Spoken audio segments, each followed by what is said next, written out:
giornata del ciclo Armonia e Caos, organizzata da Terra Viva, da alcune associazioni e aziende del nostro territorio. È la seconda serata dal titolo Cambiamenti climatici è una sfida comune.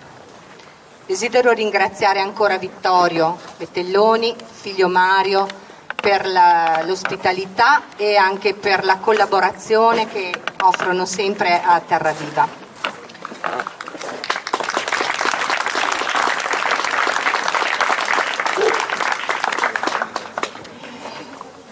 Io questa sera vorrei iniziare leggendovi alcuni passaggi molto significativi del discorso che Papa Francesco ha fatto il 1° settembre in occasione della Giornata Mondiale per la cura della terra. È un periodo, è un giubileo che ha indetto e termina il 4 di ottobre, giornata dedicata a San Francesco d'Assisi. Papa Francesco dice: è un tempo questo in cui siamo invitati ad impegnarsi in modo speciale nell'azione per la salvaguardia del bene comune.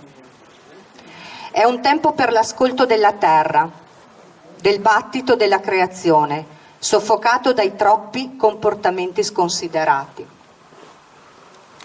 È un tempo in cui la disgregazione della biodiversità, l'aumento dei disastri climatici e l'impatto della pandemia sui più poveri e i più fragili deve portare a fare delle riflessioni, deve portare a un cambiamento.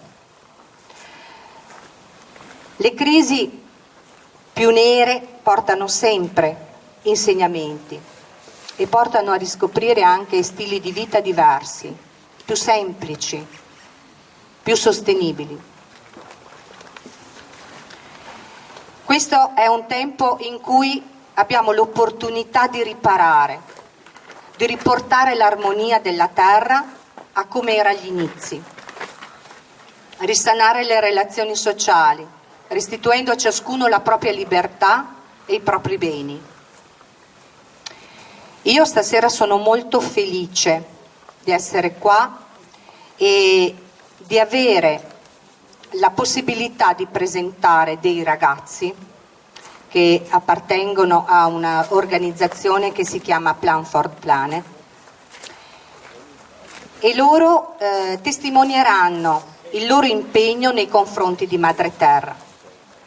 Noi di Terra Viva da anni ci adoperiamo per coltivare e diffondere questa consapevolezza che noi tutti abitiamo in una casa comune e siamo parte del tutto. Quindi Plan for Planet sensibilizza bambini ma anche adulti sui temi del cambiamento climatico, sulla giustizia sociale e lavora per piantare alberi in tutto il mondo. Quindi avremo le loro testimonianze, avremo poi l'intervento di Stefano Verzé, giornalista e specializzato in politica internazionale, a seguire Marco Giusti, che è un ingegnere progettista e un esperto in energie rinnovabili. Daremo poi spazio a alcune proposte del Movimento Federale Europeo con delle testimonianze. Non voglio rubare più spazio ai ragazzi e vi auguro un buon ascolto e una buona serata. Grazie.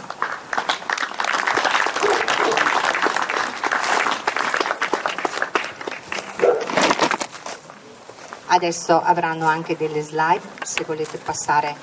Ecco, io chiedo di parlare ad alta voce perché il microfono, anche poi per le domande che ci saranno in seguito, non lo possiamo passare, ognuno deve avere un proprio microfono. Va bene, vi ringrazio.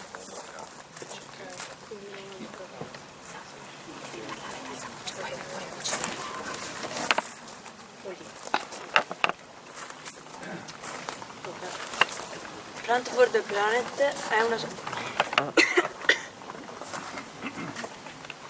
un'associazione che nasce nel 2007 grazie alle idee di un ragazzino che si chiama Felix Finkbeiner.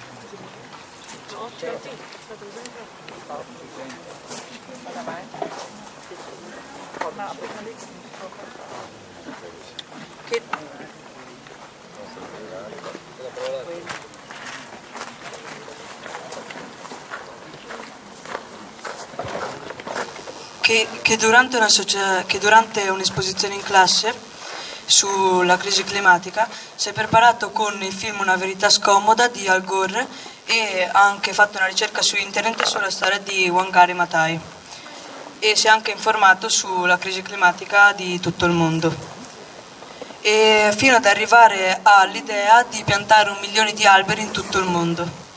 E la sua maestra era talmente gli è tanto piaciuto il progetto che ha deciso di fargli esporre il progetto anche a tutte le altre classi e in tutta la scuola, e anche di fare il giro anche di tutte le altre scuole della sua città. Così il 28 marzo 2007 viene piantato il primo albero davanti alla sua scuola a Starnberg. E così facendo arrivò anche a conoscere Al Gore nel 2008, a parlare al Parlamento europeo e anche a parlare all'ONU, e fino ad arrivare anche al 4 maggio 2010 che si pianta il suo milionesimo albero a Bonn, quindi in Germania riesce ad arrivare al numero. E oggi siamo arrivati a 15 miliardi di alberi piantati in tutto il mondo e 81.000 bambini ambasciatori per la giustizia climatica. E quindi Plant for the Planet ormai si è esteso in ben oltre 100 paesi. Qua possiamo vedere tutti i loghi in diverse lingue e la cartina con tutti i paesi con Plant for the Planet. E il nostro obiettivo adesso è di piantare 1.000 miliardi di alberi in modo che possa togliere 1/4 della CO2 prodotta dall'uomo e di avere 1 milione di ambasciatori per la giustizia climatica. E questi siamo noi di Verona e di Italia, ambasciatori per la giustizia climatica. E per diventare un ambasciatore bisogna partecipare a un'accademia che è formata da una giornata dove alla mattina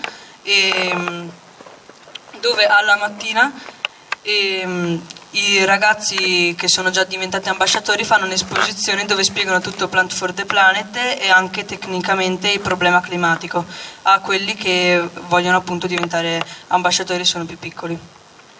E questo per esempio è uno dei volantini dell'accademia che abbiamo organizzato in Valpolicella.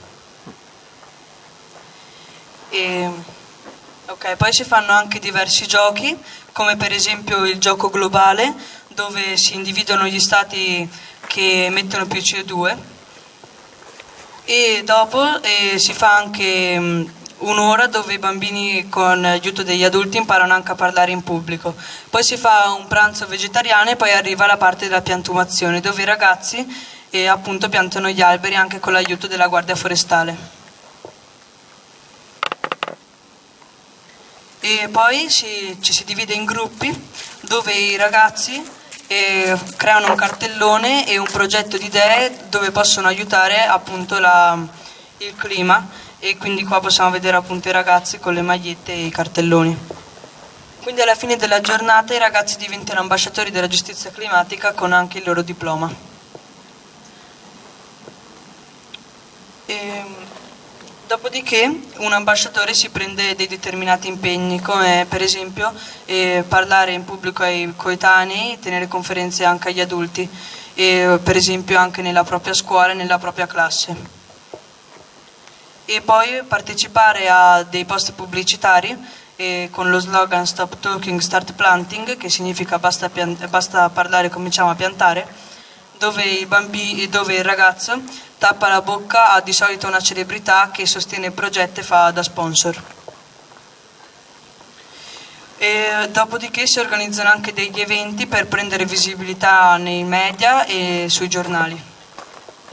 E infine cercare di aiutare a vendere i libri di Plant for the Planet che si chiamano Albero per Albero e la cioccolata di nostra produzione biologica.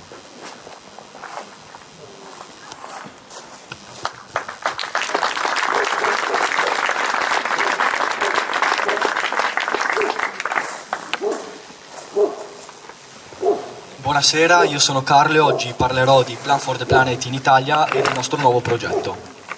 Allora, Plan for the Planet in Italia è stata costituita il 15 luglio 2005 come ente giuridico di diritto italiano e abbiamo la sede qua vicino a noi a Monticello Conteotto in provincia di Vicenza. Il 2017 per l'organizzazione è stato un anno molto importante in quanto si è costituita come ONLUS. Questo cosa significa? ONLUS è un'organizzazione non lucrativa a fini di utilità sociale. Questo è un passo molto importante per l'associazione in quanto è riuscita ad ottenere molti finanziamenti e quindi migliorare i suoi servizi come ad esempio incontri e accademie. La sua creazione, come ha già detto il mio compagno, è stata voluta dalla famiglia di Felix Finkbeiner, il ragazzo specialmente, ma anche suo padre ha dato un forte aiuto, essendo avvocato e riuscendo a concretizzare molti passaggi burocratici e anche esportando l'associazione in altri paesi fuori dalla Germania. E l'associazione Plan for the Planet italiana, che riesce a muoversi attraverso due punti. Il primo di questi è realizzare accademie, dove noi ambasciatori presentiamo le nostre idee ai ragazzi, ma anche adulti, però li mettiamo anche di fronte a il grave problema che siamo incontro, ossia la crisi climatica. Il secondo invece è collaborare e mettere a dimora nuove piante, quindi piantare, ma anche collaborare con altre associazioni che hanno scopi affini ai nostri. Adesso voglio parlarvi della nostra nuova campagna, The Trillion Tree Campaign. Allora, premetto che questa non è una nuova campagna, ma è antecedente a un'altra campagna che è stata portata da Wangari Maathai, che invece che Trillion si nominava Billion. Dietro all'associazione che abbiamo un background di un comitato tecnico-scientifico molto importante. Infatti la nostra nuova campagna si concentra sul rimboschimento piantando nuovi alberi e anche compensando le emissioni di CO2. Allora, grazie al dottor Thomas Krauter, che è appartenente all'ETH di Zurigo, ci ha permesso di realizzare questa appunto opportunità avendo una mappatura del pianeta degli alberi, ossia in cui abbiamo prefissato le zone in cui già sono stati piantati e invece quelle disponibili per la piantumazione di nuovi alberi. Il nostro progetto di rimboschimento inizia nella penisola dello Yucatan, in una grande area dove era appunto deserta e dove abbiamo iniziato a piantare gli alberi. Abbiamo appunto avuto più di 100 lavoratori, un servizio sociale molto alto e dei co-benefits rientrati nei 17 obiettivi dello sviluppo sostenibile. Questo cosa significa? Che durante il nostro processo tutti i passaggi che sono stati svolti combaciavano perfettamente con i punti stabiliti dalle Nazioni Unite per la sostenibilità ambientale. Qui abbiamo tutti i nostri risultati positivi dopo questo intervento, ossia il 94% di crescita in un solo anno. 9 specie endemiche locali, quindi attraverso il rimboschimento siamo riusciti a portare le specie nel loro habitat, e anche l'immagazzinamento di anidride carbonica. Questi sono dati tecnici che almeno 200 kg di anidride carbonica vengono assorbiti nella vita di un albero. In condizioni diverse, variano anche da albero a albero, può assorbire fino a 500 kg. Inoltre, sempre con questa campagna, sono stati rimboscati 22.500 ettari. E come ultimo punto volevo dire che quando noi rimboschiamo una zona dobbiamo anche smaltire tutti i rifiuti che c'erano prima, ed è questo che fa anche la grande differenza, perché i rifiuti, ossia l'anidride carbonica dei vecchi alberi, non vanno appunto lasciati in marcenza oppure in combustione, perché questo lascerebbe l'anidride carbonica nell'atmosfera e avrebbe lo stesso effetto di prima. Quindi nella lavorazione legnosa la CO2 resta intrappolata all'interno del materiale. Questo significa che fabbricando legno, come possa essere mobili, soprammobili e mobiliare di questo genere, l'anidride carbonica rimane intrappolata dentro i prodotti e non viene rilasciata nell'ambiente. Oltre appunto a non rilasciare l'anidride carbonica, diamo dei valori economici che restano nel nostro territorio. Infatti questi manufatti vengono di solito fatti da aziende locali. Così altri alberi vengono piantati per sopperire quelli in utilizzo, così che ulteriore CO2 non venga intrappolata.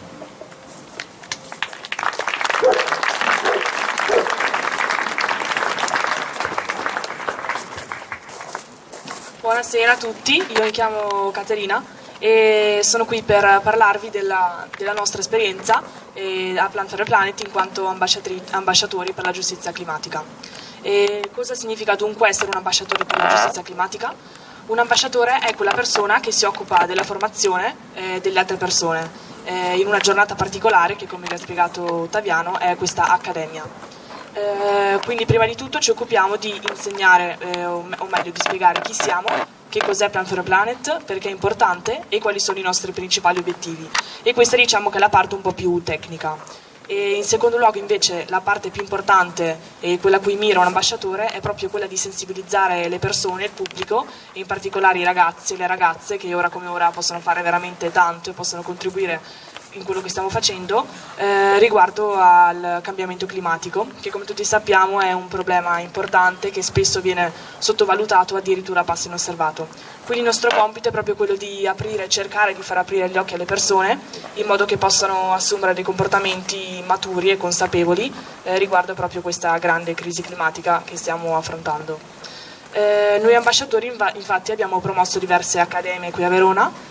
La prima è stata a Fumane nel 2014, anno in cui siamo diventati tutti noi ambasciatori, e quelle dopo invece sono state fatte a San Pietro in Cariano, una al Vittoriale che è stata quella più numerosa e anche in Piemonte. Ovviamente dietro l'organizzazione di un'accademia c'è un lavoro abbastanza sostanzioso, infatti veniamo sempre affiancati dalle nostre mamme che ci aiutano innanzitutto a contattare il corpo forestale, che è fondamentale perché ci dà gli alberi per la piantagione, ma anche per trovare un posto adeguato ad ospitare tante persone e a svolgere un'attività così importante come lo è l'accademia. Allo stesso tempo ci sono altre accademie che vengono viste diciamo più in grande, che sono dei ritrovi annuali che si chiamano Youth Summit di giovani provenienti da tutte le parti del mondo. A questi ritrovi abbiamo partecipato a 3 di questi ritrovi. Il primo è stato a Monaco nel 2015, gli altri invece sono stati uno a Bordighera e uno a Bonn. Quello di Bordighera conteneva una giornata molto importante che era quella della visita al Principato di Monaco, dove c'erano persone di alta visibilità e a cui noi abbiamo appunto spiegato in che cosa consiste la nostra associazione e abbiamo chiesto loro dei fondi per supportarci che abbiamo utilizzato per il nostro progetto. E l'ultimo ritrovo invece è stato quello a Bonn del 2019, in cui ci sono stati tantissimi ragazzi e ragazze provenienti da tutte le parti del mondo in cui c'è Plant for the Planet. Moltissimi vengono dall'America Latina, in particolare Messico, Colombia e Argentina, molti dall'India, in Africa, in particolare Ghana e Senegal, e in Europa principalmente tedeschi, perché la nostra associazione è fondata appunto da un ragazzo tedesco, ma anche alcuni italiani. In questi ritrovi annuali l'obiettivo diciamo è quello di scambiarsi le esperienze, di confrontarci fra noi ragazzi, quello che abbiamo fatto ogni anno, e soprattutto portare avanti, mettere nuovi obiettivi e dire sempre nuove idee per fare funzionare sempre al meglio quello che stiamo facendo. Questo è un po' quello in cui consiste essere diciamo un ambasciatore, quindi è un impegno e anche una responsabilità da portare avanti, ma che ovviamente ci piace e facciamo volentieri. E spero di avervi suscitato qualcosa di bello, voglia di agire, magari raccontare anche ai vostri figli. Speriamo magari di vederli presto tutti insieme in una delle nostre accademie. E anche voi ovviamente potete sempre contribuire finanziando la nostra associazione o con il 5 per 1000, che è sempre di grandissimo aiuto. Grazie per l'ascolto e buona serata.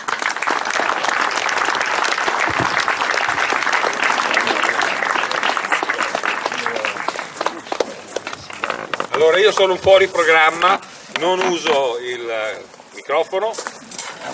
Quando sento parlare sti ragazzi a me girano un po' le palle, scusate il francesismo, perché la colpa di questa situazione di chi è? Loro? Carlo, di chi è la colpa? Tua. solo mia, forse della nostra generazione. Allora, quando ci sono queste serate ambientaliste, si esce e si dice, orca miseria, cosa possiamo fare? Si va a casa, il giorno dopo ce ne siamo dimenticati. Allora, forse c'è un'iniziativa meravigliosa che si chiama Fondo Alto Borago, forse mi sbaglio, che sta facendo un crowdfunding per comprare 38 ettari di bosco, vaio, eccetera, eccetera, fra Negrar e Verona. Noi dobbiamo tirare fuori i soldi. Perché? Perché in una situazione di questo genere può diventare un posto dove portarci le scuole, dove piantare, che i ragazzi piantano insieme ai ragazzi più piccoli, dove ci si può portare le scuole con le associazioni Terra Viva piuttosto che altre associazioni. Possiamo fare 1000 cose e sarebbe un segnale meraviglioso perché nasce dal basso. Quindi, in soldoni, dobbiamo muovere noi chiamo Flavio a parlarci un attimo del Fondo Borago. Viva Flavio!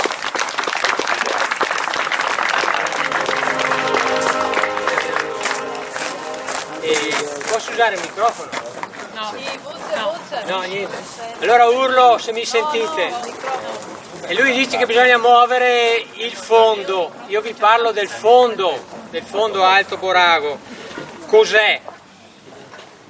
È un sogno secondo la mia visione, è un'utopia reale che io vorrei condividere con voi per quanto possibile. Si tratta, come diceva Vittorio un attimo fa, di 38 ettari. Se gira il video e lo vedete, quella roba lì si tratta. Per cui invece di piantare gli alberi, in questo caso, si tratta di non farli distruggere. Ve la racconto in breve com'è la storia. Da circa 15 anni hanno provato più volte a entrare con le ruspe a distruggere questo territorio di 38 ettari, finanziato dalle banche con 5 milioni e mezzo, e per l'intervento della popolazione un po' nostra, dell'associazione Il Carpino, gliel'abbiamo bloccata 2 volte. Questi sono falliti, le banche si sono trovati con il bosco in mano invece che un vigneto e sono andati all'asta. E all'asta i soldi sono erano moltissimi, per cui gli abitanti della zona hanno cominciato a dire compriamo sto posto, e tutti dicevano sì compriamo, però i soldi tirali fuori a te che mi viene da ridere. E quindi siamo andati avanti per un po', le aste sono andate deserte finché il prezzo si è abbassato a 360.000 euro, base d'asta minima 270. A quel punto ci ha aiutato un po' il Covid che ha bloccato per un po' di tempo l'asta, c'erano già delle buste presentate, abbiamo cominciato a lavorare, sono 2 mesi che lavoriamo come i matti per vedere di mettere insieme questi soldi sostanzialmente.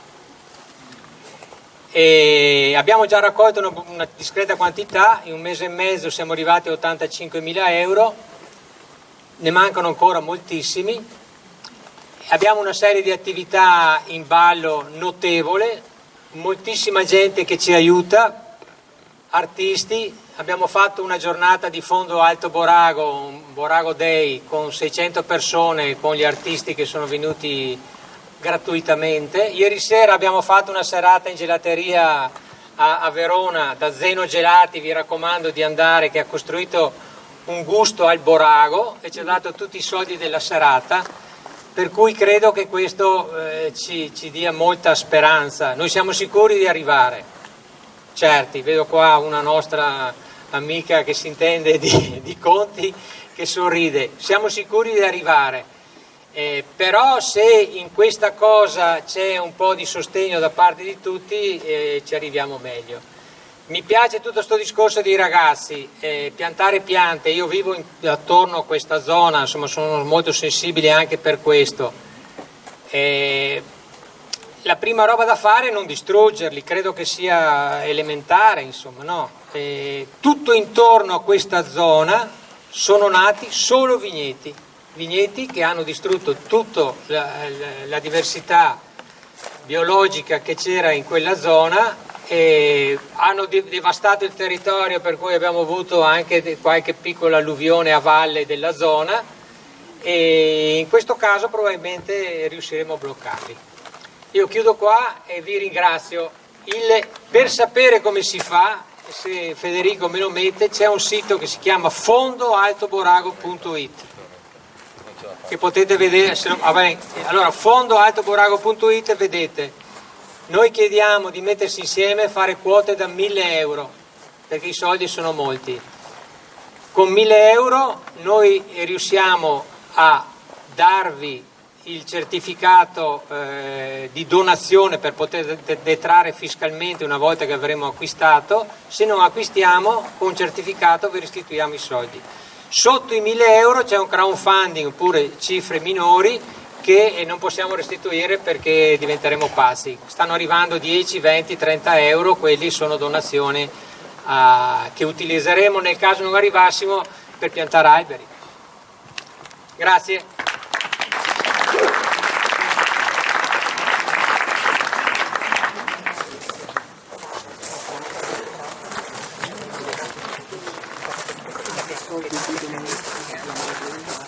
Senza microfono nemmeno provare, vero? Non si sente? Sì, si sente. Si sente, dicono che si sente. Proviamo? Se no sarete problemi poi perché sono pochi. Parto senza, eventualmente se dovessi cedere strutturalmente poi ricorro allo strumento. Dopo questi discorsi, queste iniziative molto concrete, in che termini si può parlare di Europa? Perché il mio compito stasera è parlare di Europa come cornice istituzionale che possa permettere che certe iniziative vengano prese e sviluppate a livello locale e a livello continentale. Microfono, ok. Speravo, ma la tecnologia ha sempre il sopravvento, inevitabilmente. Dicevo, quale può essere il senso di un discorso sull'Europa in questo contesto? Parlare dell'Europa seguendo, diciamo, i soliti canoni istituzionali del valore che può avere in termini di unificazione, di federalismo, tutto giusto, ma penso che sia opportuno in questo contesto fare un salto di qualità che è relativo a quelli che possono essere i valori che l'Europa unita può portare avanti. E sono i valori che poi rendono possibile lo svolgimento di attività, l'esecuzione di compiti, portare avanti iniziative quali quelle che abbiamo sentito prima.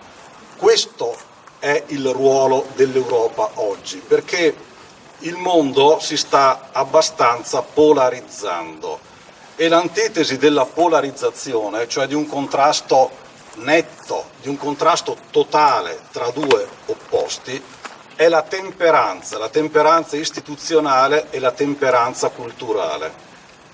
E solo in questo contesto può allineare la democrazia con tutti i suoi valori. Se invece si dovesse procedere verso uno scontro bipolare o comunque di forte tensione e polarizzazione tra opposti, la democrazia sarebbe inevitabilmente destinata a cedere. Non sono sufficienti le regole istituzionali, pur importanti, ma ripeto, è il clima culturale che sta dietro a queste regole che può determinare una svolta nell'evoluzione dei rapporti internazionali. Si possono fare vari esempi, ma le dittature che si sono imposte recentemente, ad esempio in America Latina, oppure anche le possibili deviazioni dalla democrazia che oggi si paventano in varie aree del mondo, non avvengono attraverso colpi di Stato, non avvengono attraverso azioni violente, ma avvengono all'inizio magari anche attraverso il rigido rispetto delle regole istituzionali. Negli Stati Uniti il Senato ha un compito istituzionale e costituzionale per limitare i poteri della Camera che rappresenta la federazione. Regole parlamentari del Senato statunitense permetterebbero a ciascun senatore di continuare a parlare senza limiti, ad oltranza, bloccando quindi l'approvazione di qualunque legge. Poi è stata introdotta una regola per la chiusura del dibattito per limitare questo potere. Ma cosa ha permesso agli Stati Uniti di rimanere una democrazia nel corso degli anni, dei decenni, dei secoli? La temperanza istituzionale. Non è quasi mai successo che l'ostruzionismo arrivasse a bloccare le leggi. L'ostruzionismo da parte anche di un singolo senatore, così come il Senato non è mai arrivato, se non recentemente negli ultimi anni, a bloccare le nomine dei giudici della Corte Costituzionale da parte di un presidente uscente. Se viene meno quindi non tanto e solo la regola, ma anche il rispetto e la temperanza istituzionale, c'è il rischio che una democrazia possa saltare. E ripeto, in America Latina, solo per fare degli esempi concreti, le dittature si sono sviluppate così recentemente, non attraverso colpi di Stato. E quindi il processo è lento, graduale e corrosivo. Una democrazia può morire anche così e soprattutto negli ultimi anni questo è il rischio principale. Le regole vengono rispettate, ma nel rispetto categorico, totale, intransigente delle regole si può bloccare il funzionamento di una democrazia. L'Europa è l'esempio concreto di possibilità di mantenere il temperamento istituzionale per mantenere la democrazia a livello continentale. L'Europa può essere l'ultimo argine alle derive di polarizzazione a livello nazionale, cioè quei contrasti molto duri che vedono nell'oppositore, nel rivale politico, il nemico. Questo è incompatibile con la democrazia e ci sono molti esempi su scala nazionale a livello europeo in cui questa deriva perlomeno è iniziata. Il ruolo dell'Europa oggi è un ruolo innanzitutto valoriale, è un ruolo di principi, è un ruolo di rispetto di questi valori che hanno portato alla fine della Seconda Guerra Mondiale a organizzare una comunità, quale quella che oggi si chiama Unione Europea, che ha permesso la pace, ma che ha permesso soprattutto a livello continentale di procedere su questa via democratica di rispetto dei valori, di rispetto dell'altro e, ripeto ancora, di temperanza istituzionale, che vuol dire muoversi senza mai trascendere in una polarizzazione di contrasti che possono poi provocare il crollo del sistema in senso antidemocratico. È questo l'argine che può oggi costituire l'Europa per bloccare questa deriva. Quindi il ruolo dell'Europa oggi è un ruolo di soft power, cioè di potere soffice, di valori che deve difendere per garantire democrazia, rispetto dell'ambiente, per uno sviluppo sostenibile, di cui la Commissione si è fatta portatrice anche con il piano che vorrebbe realizzare nel prossimo, quadro pluriennale di bilancio. Ma tutto questo, al di là dei progressi che possono essere fatti a livello di istituzioni, di regole, c'è anche qualcuno oggi che crede fortemente nel ruolo di un'Europa unita, purché non sia un'Europa federale. C'è anche questa discussione a livello europeo, a cui si contrappone un'altra visione invece di Europa federale, ma qui il dibattito è sul piano istituzionale, cioè su come dovrebbero funzionare le istituzioni per mantenere l'Europa unita. Ma l'Europa rimarrà veramente unita evitando che le contrapposizioni tra nazioni e dentro le singole nazioni possano provocare l'implosione del sistema, se saprà difendere questi grandi valori di temperanza istituzionale, di democrazia costituzionale in modo da permettere un'evoluzione non solo pacifica, ma anche un'evoluzione di forte integrazione su questi valori. Quindi se l'Europa saprà lanciare questi messaggi e saprà realizzare in concreto questi messaggi culturali di soft power, quindi di potere soffice ma in realtà molto molto consistente, potrà svolgere un ruolo fondamentale non solo sul continente europeo ma anche a livello mondiale. È quello che hanno fatto gli Stati Uniti nel corso dei decenni. Gli Stati Uniti non sono stati una grande potenza soltanto sul piano finanziario, economico, politico, ma anche nel bene o nel male sul piano valoriale. Si pensa al valore della cultura, dei film che hanno irrorato la cultura internazionale. Ed è su questo, ad esempio, che la Cina potrebbe essere soccombente nei confronti degli Stati Uniti. La Cina è una grande potenza sul piano economico, sul piano finanziario, ma quanto lo sarà sul piano valoriale. I giovani cinesi hanno come prima ambizione oggi di studiare nelle università americane, quindi nonostante la Cina sia fortemente in crescita, gli Stati Uniti mantengono al momento questa supremazia valoriale nei confronti della Cina. Questa è la grande sfida che riguarda l'Europa per il futuro. Costituirsi come potenza a livello mondiale per i valori che riuscirà ad esprimere in termini di democrazia, in termini di pace, di temperanza istituzionale, per poter garantire le condizioni non solo a livello europeo, ma anche a livello internazionale per una convivenza pacifica ed uno sviluppo, diciamo, globale che sia sostenibile e che possa portare un maggior benessere all'intera umanità. È questo il compito che ha oggi l'Europa di fronte. Ed è il compito più difficile, perché, ripeto, è un compito meta-istituzionale che va oltre la semplice organizzazione delle istituzioni, ma incide proprio sul piano culturale, sul piano dei valori. Questa è la grande sfida che ha di fronte l'Europa, ce l'aveva prima del coronavirus, continuerà ad averla anche dopo il coronavirus.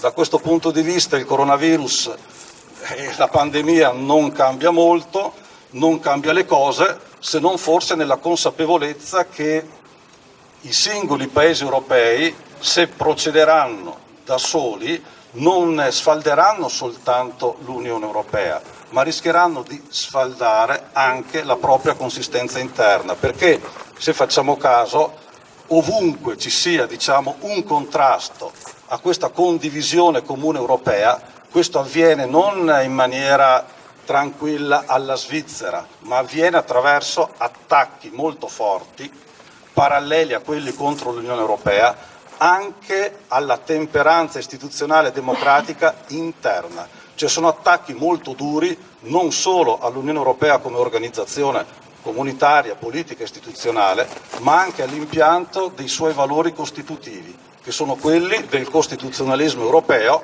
così come si sono sviluppati nel corso dei secoli. Quindi la sfida che ha davanti l'Europa è una sfida enorme, perché è una sfida che si irradia a livello mondiale e che in questo periodo si contrappone ad una tendenza altrettanto forte, che è quella appunto della polarizzazione, che è quella del bene contro il male, che è quella del contrasto anche fine a se stesso e che alla fine è l'antitesi della democrazia. Penso che su questi valori invece l'Europa si giochi il proprio futuro, cercare di superare le polarizzazioni e cercare di lavorare per una condivisione democratica delle istituzioni e della società civile.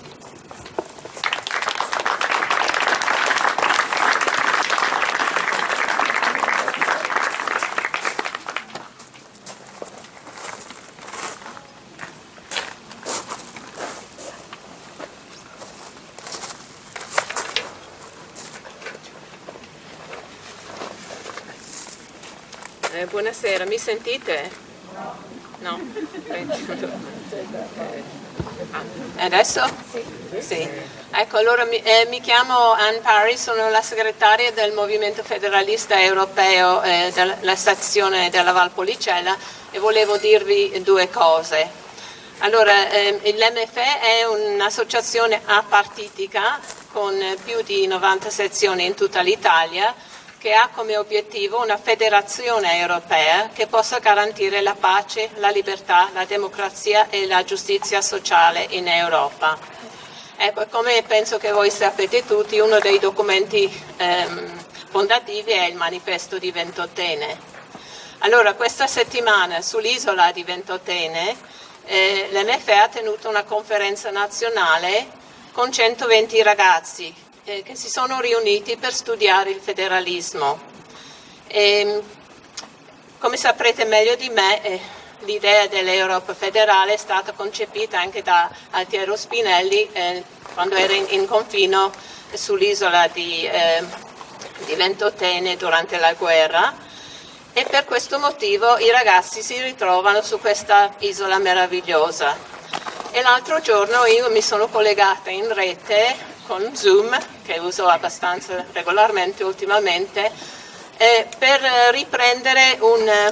registrare un discorso di un'autrice che si chiama Silvana Boccanfuso, che è la biografa di Ursula Hirschman, che era la moglie di Spinelli. Ecco, lei ha raccontato dell'amore di questa coppia e dell'intesa politica che avevano, di come lei ha portato i pezzettini di carta della sigaretta da Ventotene sulla terraferma, che poi è diventato appunto il manifesto. Allora, solo per dirvi, questo video è bellissimo perché la Silvana è messa su a Ventotene con dietro il mare, la spiaggia dove i confinati potevano fare il bagno, e con in fondo la tomba di Spinelli. È una cosa veramente molto suggestiva, e se volete magari dopo vi do un foglietto con l'indirizzo di Facebook della nostra pagina, dove abbiamo appunto messo la registrazione che potete vedere. Comunque se andate su Facebook e guardate MFE Valpolicella vedete questa ripresa. E volevo dirvelo un po' perché l'anno prossimo ci piacerebbe tanto mandare dei ragazzi della Valpolicella. Quest'anno purtroppo non siamo riusciti. Di solito c'è anche la conferenza internazionale, ma quest'anno per il Covid c'è stato solo. Comunque ci sono 120 ragazzi che sono lì anche adesso, quindi speriamo di poter mandare dei ragazzi. Se qualcuno è interessato alla nostra associazione potete lasciare comunque l'indirizzo email firmare per la privacy. E c'è Beppe Bellisola qui al tavolo che può prendere i nomi, così vi mandiamo le email con le varie cose. E chi volesse iscriversi all'associazione è molto benvenuto. E poi volevo dire un'altra cosa, perché adesso parleremo con Marco Giusti del clima. Allora noi abbiamo una petizione, cioè non è proprio del Movimento Federalista, comunque c'è la petizione che si chiama Stop Global Warming, e ci sono 3 persone qui che girano, c'è Pieralfonso, Martina e Simona, che hanno la copia di questa petizione che eventualmente, se volete, potete firmare. La petizione è un'iniziativa dei cittadini europei, quindi servirebbe 1 milione di firme da 7 nazioni diverse. Sarà un po' difficile raggiungerli, ma intanto l'Italia ha già fatto 30.000 firme e noi vorremmo vedere l'Italia in prima posizione, quindi se ci date una mano a firmare la petizione.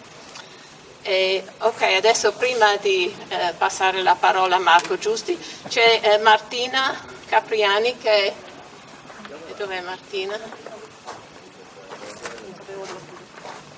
Eccola qua, di Extinction Rebellion, che vorrebbe dirvi 2 cose. Io ho conosciuto Extinction Rebellion, è un'associazione che lavora per il clima a Londra, quando eravamo lì per una manifestazione contro la Brexit, e a Trafalgar Square questi ragazzi di Extinction Rebellion erano accampati a Trafalgar Square, e noi, quando siamo passati con le nostre bandiere europee per protestare contro la Brexit, questi ragazzi si stavano preparando la colazione con le uova e il bacon proprio fuori dalle tende, proprio a Trafalgar Square, dove erano accampati da una settimana. Quindi forse Martina vi racconterà un po' meglio la storia.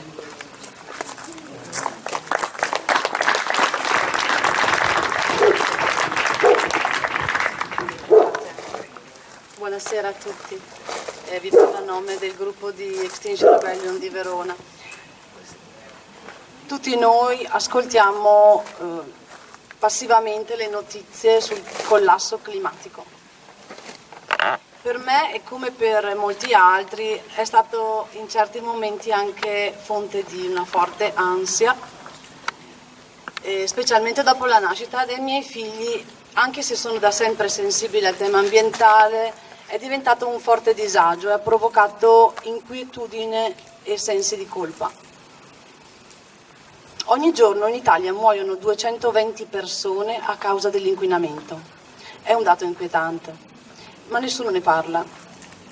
L'Italia è la prima in Europa per morti da polveri sottili e in pianura padana l'aria uccide letteralmente. Gli scienziati sono concordi nel dire ormai da tempo che si deve per forza invertire questo trend, pena il collasso ambientale planetario. La fusione dei ghiacci perenni, dei ghiacciai, sono il primo passaggio in una escalation drammatica. Ho cominciato, come tanti, a documentarmi da più fonti,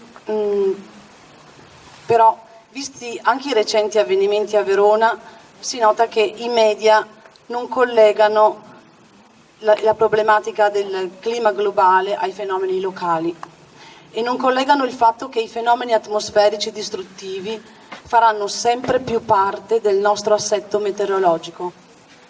Perché? Da più di 40 anni le associazioni di cittadini cercano di difendere la natura e gli ecosistemi inascoltati per lo più. I cambiamenti individuali nelle abitudini non sono sufficienti, benché importanti, sia per i tempi, sia perché non sono abbastanza incisivi nel sistema. Dobbiamo chiedere ai governi di prendere le misure necessarie in una situazione di emergenza. E questo non è detto che non sia possibile, ma le industrie dovrebbero agire come fossero in tempo di guerra. È già avvenuto, per esempio, durante la Seconda Guerra Mondiale, per fini bellici, convertendo la produzione. L'emergenza climatica ed ecologica è una pandemia al rallentatore, ma neanche troppo. È vitale attivarsi, ma in modo efficace, facendo capire alle persone anche l'aspetto positivo del cambiamento, non solo le rinunce che andrebbero fatte. Le responsabilità ci sono e si possono documentare. I governi e gli enti internazionali preposti a fare le leggi in materia, gli istituti di credito che finanziano il settore estrattivo, case automobilistiche e aeronautiche, industrie con forti interessi, allevamenti intensivi e agroindustria. I governi sono stati complici e ora noi li consideriamo criminali per aver permesso reati contro l'umanità. Abbiamo scelto di denunciare, di protestare e di fare sentire la nostra voce attraverso azioni di disobbedienza. Chiediamo prima di tutto di dire la verità. Crediamo nella forza dell'unione delle persone che lottano per un obiettivo comune, attraverso la non violenza. Extinction Rebellion è un movimento nato dal basso per la giustizia ecologica, climatica e sociale. È nato in Inghilterra 2 anni fa e adesso si è espanso in 79 paesi. È presente in tutti i continenti e propone la modalità di azione diretta non violenta e la disobbedienza civile, sulle orme dei movimenti di protesta che si sono susseguiti da Gandhi a quelli degli afroamericani degli anni 60, per chiedere ai governi di agire con urgenza. Le azioni messe in atto da Extinction Rebellion sono atti di disturbo, interruzioni del traffico o azioni scenografiche, simboliche, a volte teatrali, per sensibilizzare e fare pressione sui media e sulle amministrazioni locali.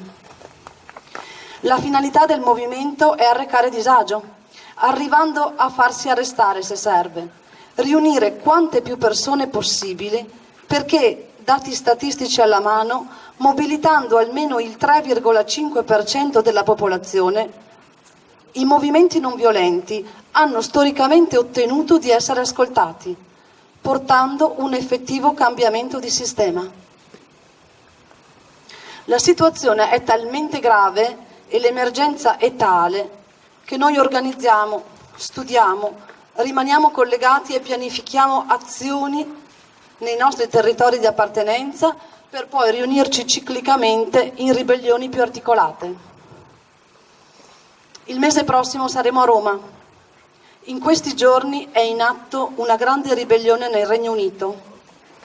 Già sono stati bloccati tanti ribelli, 90 arresti in un solo giorno, solo per aver chiesto la verità, giustizia e azione da parte dei governi.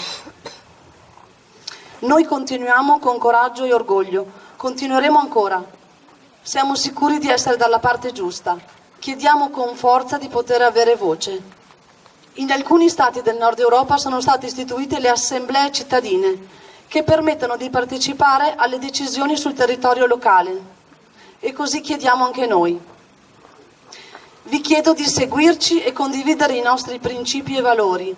Li trovate sulle pagine social, sul sito di Extinction Rebellion. Potete contattarci per fare tutte le domande che volete e potete partecipare al lavoro del gruppo locale di Verona. Questo è anche il mio appello a fare attivismo in qualsiasi forma. Da ciascun individuo può arrivare il sostegno perché tutto aiuta. C'è bisogno di tutti e di ogni mezzo. Anche la cosa più piccola serve perché la situazione è quasi senza ritorno. Non è richiesto farsi arrestare o apparire sui giornali. C'è tanto da fare dietro le quinte.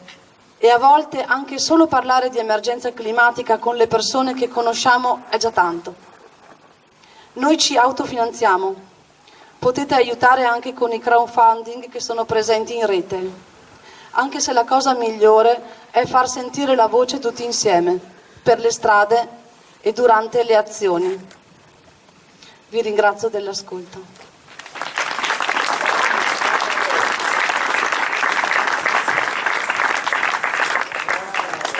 Adesso passiamo la parola a Marco.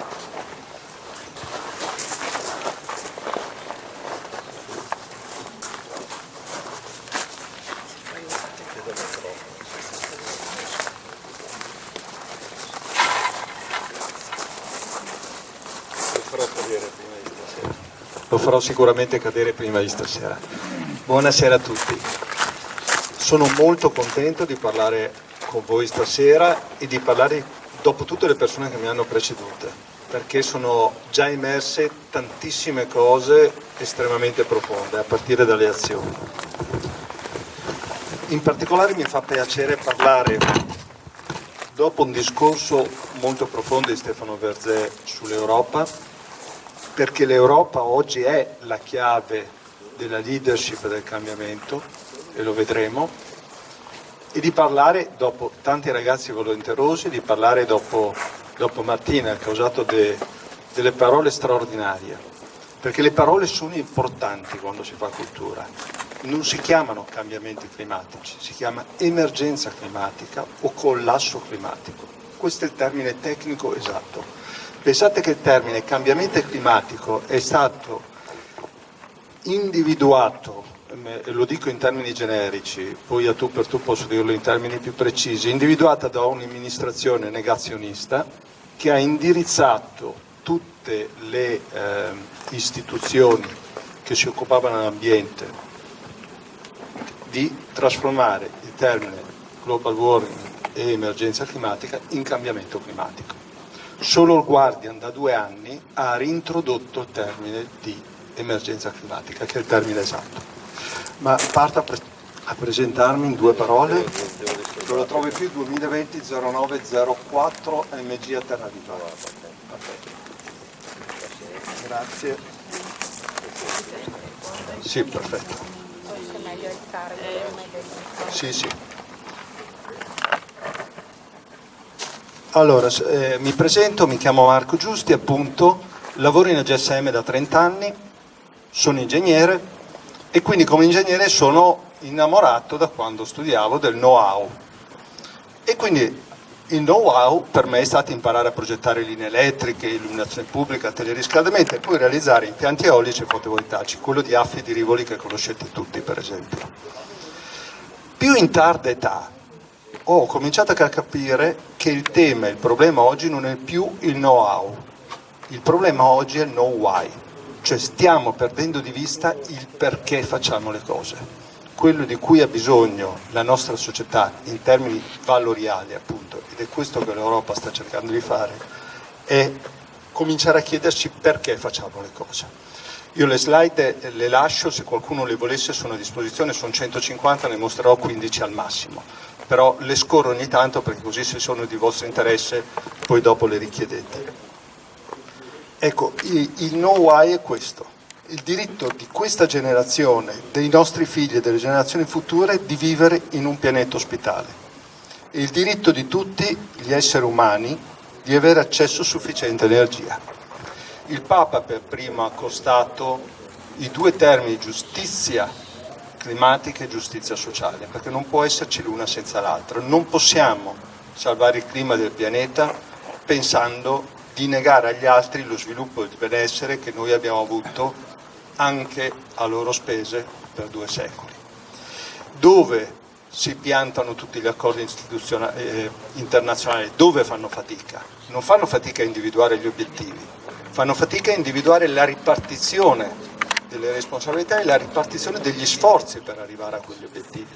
È su questo che si è inchiodata Parigi. La Terra appartiene a una comunità della quale molti sono i membri morti, pochi sono quelli vivi e infiniti sono quelli futuri. E rubo a Mercalli, che conoscete tutti, un'altra espressione che a me ha piaciuto molto. Noi siamo la prima generazione che può fare dei danni enormi non solo come con le guerre mondiali alla propria medesima generazione, ma possiamo provocare dei danni irreparabili, irreversibili per tutti quelli che verranno.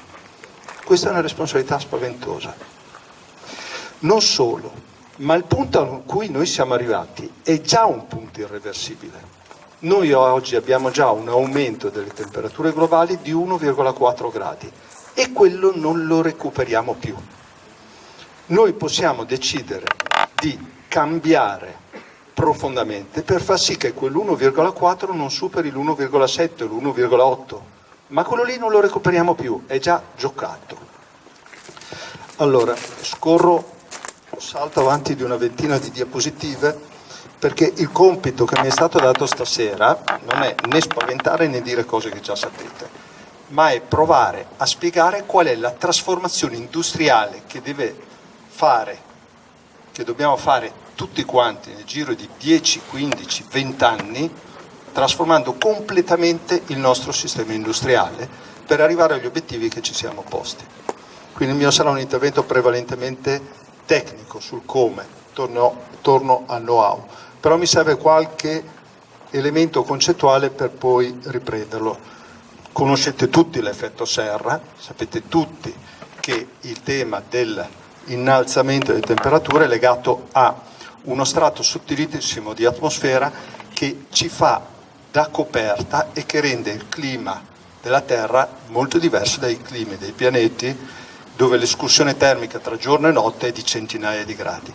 Questo sottile strato che fa da coperta, soprattutto grazie ai gas a cosiddetto effetto serra, come la CO2, ma non solo la CO2, si sta inspessendo, cioè con l'aumento della quantità, della concentrazione di CO2, questo effetto cappotto sta aumentando, è quello che genera l'aumento delle temperature. Questo aumento di temperature è prevalentemente dato dall'aumento delle concentrazioni di CO2. E mi fermo, scusate, sono andato avanti invece. Mi fermo solo su una slide, eccola qua. Ecco, da questa vediamo il meccanismo in estrema sintesi. Man mano che noi aumentiamo le emissioni annui di CO2, che è questo grafico, aumenta la concentrazione, cioè la percentuale di CO2 che c'è in atmosfera, ed è il secondo grafico, che è passato nell'arco della mia vita dai 280 parti per milione ai 418, dato di una settimana fa, e che genera a sua volta l'aumento della temperatura. Questo solo per richiamare il concetto principale che noi dobbiamo smettere di immettere in atmosfera CO2. Non dobbiamo diminuire le emissioni di CO2, dobbiamo smettere di immettere CO2. L'80% delle emissioni di CO2 sono legate al comparto energetico, cioè a quello che noi facciamo con l'energia. E quindi è soprattutto su questo che dobbiamo concentrarci, non c'è verso. Bene, questo è il processo che dobbiamo fare. La civiltà umana è nata dalla tecnologia, è nata con, ci insegnavano a scuola, la scoperta del fuoco, in termini più corretti è con la capacità di controllare la combustione. È andata avanti ed è cresciuta molto gradatamente sino alla rivoluzione industriale. Alla rivoluzione industriale cosa abbiamo scoperto? Abbiamo scoperto che la tecnologia a combustione si poteva applicare non solo alla biomassa di origine vegetale, ma si poteva applicare alle fonti fossili, cioè a quell'energia solare che è stata immagazzinata in processi che sono durati milioni e milioni di anni e si sono accumulati sottoterra, liberando nel frattempo dall'atmosfera la CO2, la quantità molto superiore di CO2 che era presente milioni di anni fa. Con la rivoluzione industriale comincia l'era del benessere, però comincia appunto l'esplosione delle emissioni di CO2. Noi oggi dobbiamo fare il contrario, dobbiamo eliminare la combustione dalla nostra civiltà. Non è una cosa così semplice. Eliminare la combustione vuol dire che dobbiamo scaldare le case in un modo diverso, vuol dire che dobbiamo tenere in piedi in qualche modo il sistema di trasporti senza la benzina, senza il petrolio, senza il kerosene, senza il metano, senza il GPL. Vuol dire che dobbiamo produrre energia elettrica senza il carbone e senza il gas. Come vedete è un concetto semplicissimo. Se riusciamo a far questo noi eliminiamo alla radice l'80% delle emissioni di CO2 che a loro volta sono il 90% della causa dell'emergenza climatica. Quindi l'obiettivo è molto semplice concettualmente.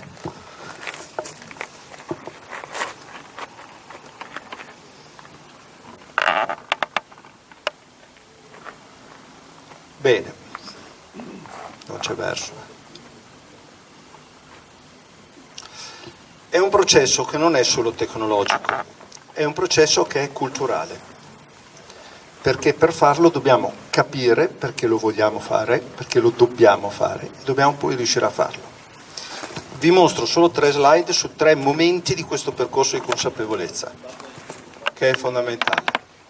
Anni 50, un economista, Kenneth Boulding, affermava: dobbiamo passare dall'economia del cowboy, affermatasi nel mito delle pianure sconfinate, all'economia dell'astronauta, dove la Terra è diventata un'unica astronave, senza serbatoi illimitati di risorse, senza serbatoi illimitati per raccogliere i rifiuti. Nell'economia chiusa dell'astronave l'uomo deve pertanto trovare il suo posto in un sistema ecologico ciclico. E polemicamente diceva: chi crede che una crescita esponenziale possa continuare all'infinito in un mondo finito è un folle oppure un economista. Lui era un economista. Secondo passo della consapevolezza, non c'è verso, con le frecce proprio non ci siamo oggi. E questo lo conoscete tutti, una scomoda verità di Al Gore. Quando è uscito nel 2007 io lo aspettavo da tempo e sono andato a vederlo nell'unico cinema del Veneto dove è stato proiettato. 3 proiezioni. In Veneto nel 2007 in 12 abbiamo visto quel film. 5 erano i componenti della mia famiglia. Quindi erano passati inutilmente 57 anni dall'affermazione di Kenneth perché solo 12 venete ne fossero consapevoli. Non c'è verso, scusate. 2019, 2 immagini, Friday for Future, Extinction Rebellion. Cito solo questi 2 movimenti, ma come ho appreso anch'io stasera ce ne sono tanti altri. Quindi, nell'arco di 47 anni si sono voluti per passare da 0 a 12 del Veneto. Nell'arco dei successivi 12 anni, dal 2007 al 2019, credo che del problema siano consapevoli, sempre per rimanere nel Veneto, se guardiamo le manifestazioni di Friday for Future, circa 200.000 o 300.000 persone. È un grande salto avanti.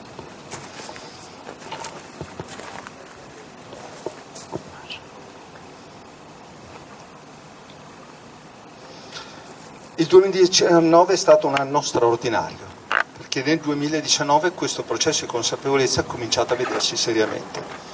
Ho accennato a Friday for Future e Extinction Rebellion, ma potremmo parlare di Carol Rackett, possiamo parlare di Jane Fonda, che ha fondato un movimento negli Stati Uniti, possiamo di nuovo parlare di Greta Thunberg e del viaggio in barcavela fino all'ONU, gli interventi del Papa che sono stati pesantissimi nell'ambito del 2019, Guterres e infine Ursula. E questo è il 2020.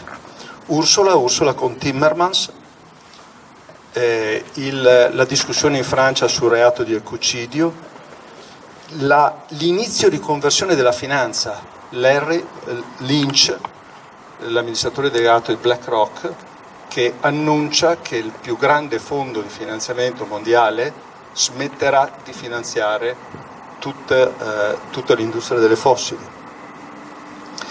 La discussione nel Fondo Monetario Internazionale e nella BCE sulla carbon tax, cioè sono proposte molto concrete di istituire una carbon tax da $50 alla tonnellata di CO2 a crescere progressivamente fino ai 100. È stato un anno eccezionale, ma veramente il grande passo avanti direi che è stata la scelta dell'Europa. Io ve le lascio, queste sono tutte la descrizione una per una di questi grandi passaggi culturali che sono passati in questi mesi. L'Europa si è data una sfida. Io raccomando a tutti di leggere il discorso con cui Ursula a novembre si è insediata Presidente della Commissione di fronte al Parlamento europeo. È un discorso che qualsiasi cittadino europeo dovrebbe leggere e conoscere perché è un discorso straordinario. Se riusciremo in questa sfida, quel discorso lì diventerà importante come la dichiarazione di indipendenza degli Stati Uniti o come la presa della Bastiglia. Quindi abbiamo la fortuna di vivere questo momento storico, andiamo a vederlo. Qual è il centro di questo discorso? Il centro di questo discorso è questo: noi saremo il primo continente carbon neutral entro il 2050 e Ursula ha aggiunto sarà il nostro andare sulla Luna, perché è una sfida che è non solo epocale, ma è la più grande sfida probabilmente che un continente o un pianeta si è mai dato, che il pianeta, che la nostra umanità si è mai data. Torno al punto di partenza. Cosa vuol dire carbon neutral? Vuol dire smettere di emettere CO2. Allora cominciamo a vedere tutti i processi, a uno per uno. Le case, scaldare le case o raffrescare le case. Come possiamo farlo senza il gas? Possiamo farne una piccola parte con biomasse di origine vegetale, quindi legna, purché la legna non andiamo a tagliarla in una foresta vergine e non la portiamo qua con il gasolio, bisogna che la tagliamo dietro casa. Quindi probabilmente non è il sistema adatto, è il sistema adatto diciamo in periferia, nelle zone montane e collinari, ma non è il metodo adatto nelle grandi città. Nelle grandi città dovremmo come prima cosa coibentare in maniera estremamente efficace tutte le case e poi dovremo passare il riscaldamento a pompe di calore alimentate da energia elettrica da fonte rinnovabile. Le automobili, dovremo sicuramente pensare di usarle meno, ma al di là di questo Oggi non sono fortunato col computer. Al di là di questo, dovremo continuare a far girare i trasporti, dovremo continuare a far girare le navi, dobbiamo continuare a far girare le merci, eccetera, eccetera.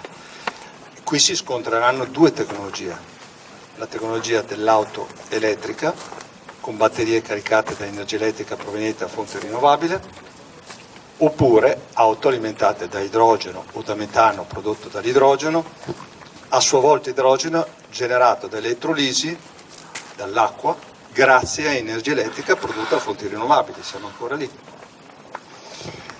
E poi l'energia elettrica che dobbiamo produrla con energia rinnovabile.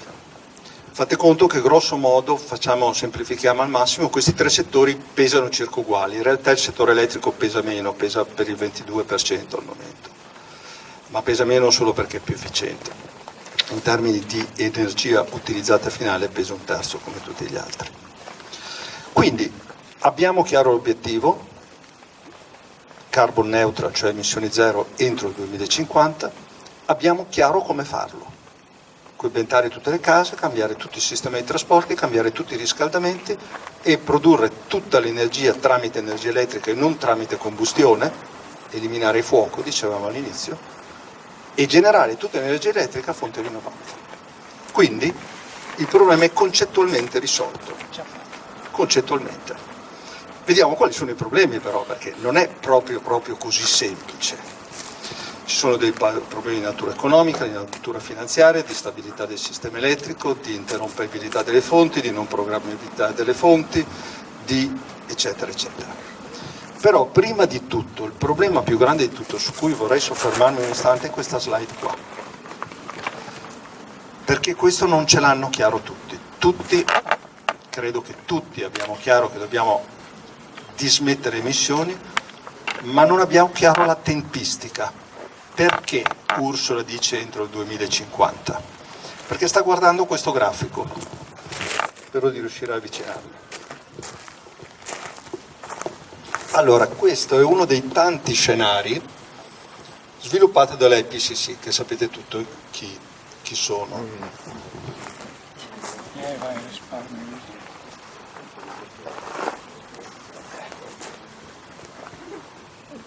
Ok. Questo scenario risponde a una domanda molto precisa posta all'IPCC, che è: cosa dobbiamo fare perché il riscaldamento globale a fine secolo non superi 1,5 gradi? La risposta sta in questo grafico. Queste sono le tonnellate, le milioni di tonnellate, le gigatonnellate, quindi i miliardi di tonnellate di CO2 che ogni anno immettiamo. Il grafico che saliva prima, ve lo ricordate? Quel grafico che saliva esponenzialmente deve cominciare a scendere. Deve cominciare a scendere a partire dal 2020 e deve scendere in modo da azzerarsi, questo è lo zero, entro il 2050. Ma non può stare così fino al 2049 e andare giù in un anno, perché quello che conta è l'effetto integrale, cioè l'effetto di accumulo. Cioè, ipotizzando, ci dice l'IPCC, di diminuire a partire dal 2020 le emissioni di CO2 del 7% ogni anno e arrivare a azzerare nel 2050, la risposta in termini di temperatura sarà questa.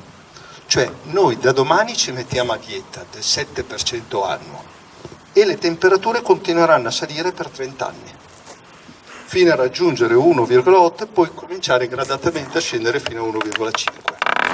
Questo è il messaggio che non tutti hanno chiaro, cioè non ci basterà frenare quando saremo di fronte alla catastrofe. Quando cominciamo a frenare ci mettiamo 30 anni a vedere i risultati. È esattamente come se io stessi andando in autostrada ai 130 all'ora e stessi accelerando verso i 140 e vedessi in fondo un tir di traverso. È chiaro che devo combinare una serie di azioni. La prima è togliere il piede dall'acceleratore, la seconda è premere l'acceleratore, la terza è premerlo con molta convinzione l'acceleratore. Scusate, il freno, scusate. È banale il concetto, ma il concetto è: da quando comincio a frenare la temperatura comincia a scendere 30 anni dopo. Quindi quello che è insito nell'obiettivo che si è dato all'Unione Europea è 2050 carbon neutral, decelerando del 7% l'anno fin da subito, per cominciare a vedere i benefici dopo il 2050. Chiaro? Allora questo complica un pochino le cose, perché questo vuol dire che dobbiamo farlo da subito al 7% anno. Sapete quanto è stata la diminuzione di emissioni di CO2 data dalla pandemia, che in Italia ha generato un crollo del PIL del 12%, sembra? È stato il 6%. Quindi vuol dire che noi quest'anno, con il lockdown, stando in casa, non facendo tutte le cose che non abbiamo fatto per 3 mesi, abbiamo ottenuto l'obiettivo di scendere il 6%. Allora noi questo obiettivo dobbiamo farlo ogni anno, ma nel senso che quest'anno abbiamo fatto il Covid, l'anno prossimo dobbiamo, partendo da dove si è arrivati col Covid, quindi non ripartendo, quindi non rimettendo il piede sull'acceleratore, dobbiamo fare un altro 7%. È chiaro che è un processo di trasformazione che è assolutamente fattibile, ma è estremamente impegnativo. È estremamente impegnativo. Perché mi soffermo su questo? Perché dobbiamo toglierci dalla testa, come ha detto Martina molto correttamente, che quello che dobbiamo fare è un cambio virtuoso dei nostri comportamenti individuali. No, stiamo parlando di un'altra roba, perché il cambio virtuoso dei nostri comportamenti individuali non ci dà il 7% quest'anno, il 14% quest'altro anno, il 21% al terzo anno. E soprattutto, anche arrivassimo, grazie ai nostri cambiamenti di vita personali, a scendere del 20% e del 30%, sotto il 30% non ci vai, perché si ferma il sistema. Perché se il Covid col 6% ci ha messo in ginocchio dal punto di vista occupazionale del 12%, vuol dire che non basta che ci chiudiamo in casa e che non andiamo via tutti i sabati e domenica. Bisogna che facciamo una cosa più impegnativa, più strutturale, più sistemica. Quindi il tema non è quello solo dei cambiamenti personali, che è sempre utile, sempre positivo, ma quello di una riorganizzazione completa del sistema industriale, a partire dagli edifici, dalle case, a continuare con le automobili, a finire con l'industria. Chiaro? Tecnologicamente è possibile, non è difficile.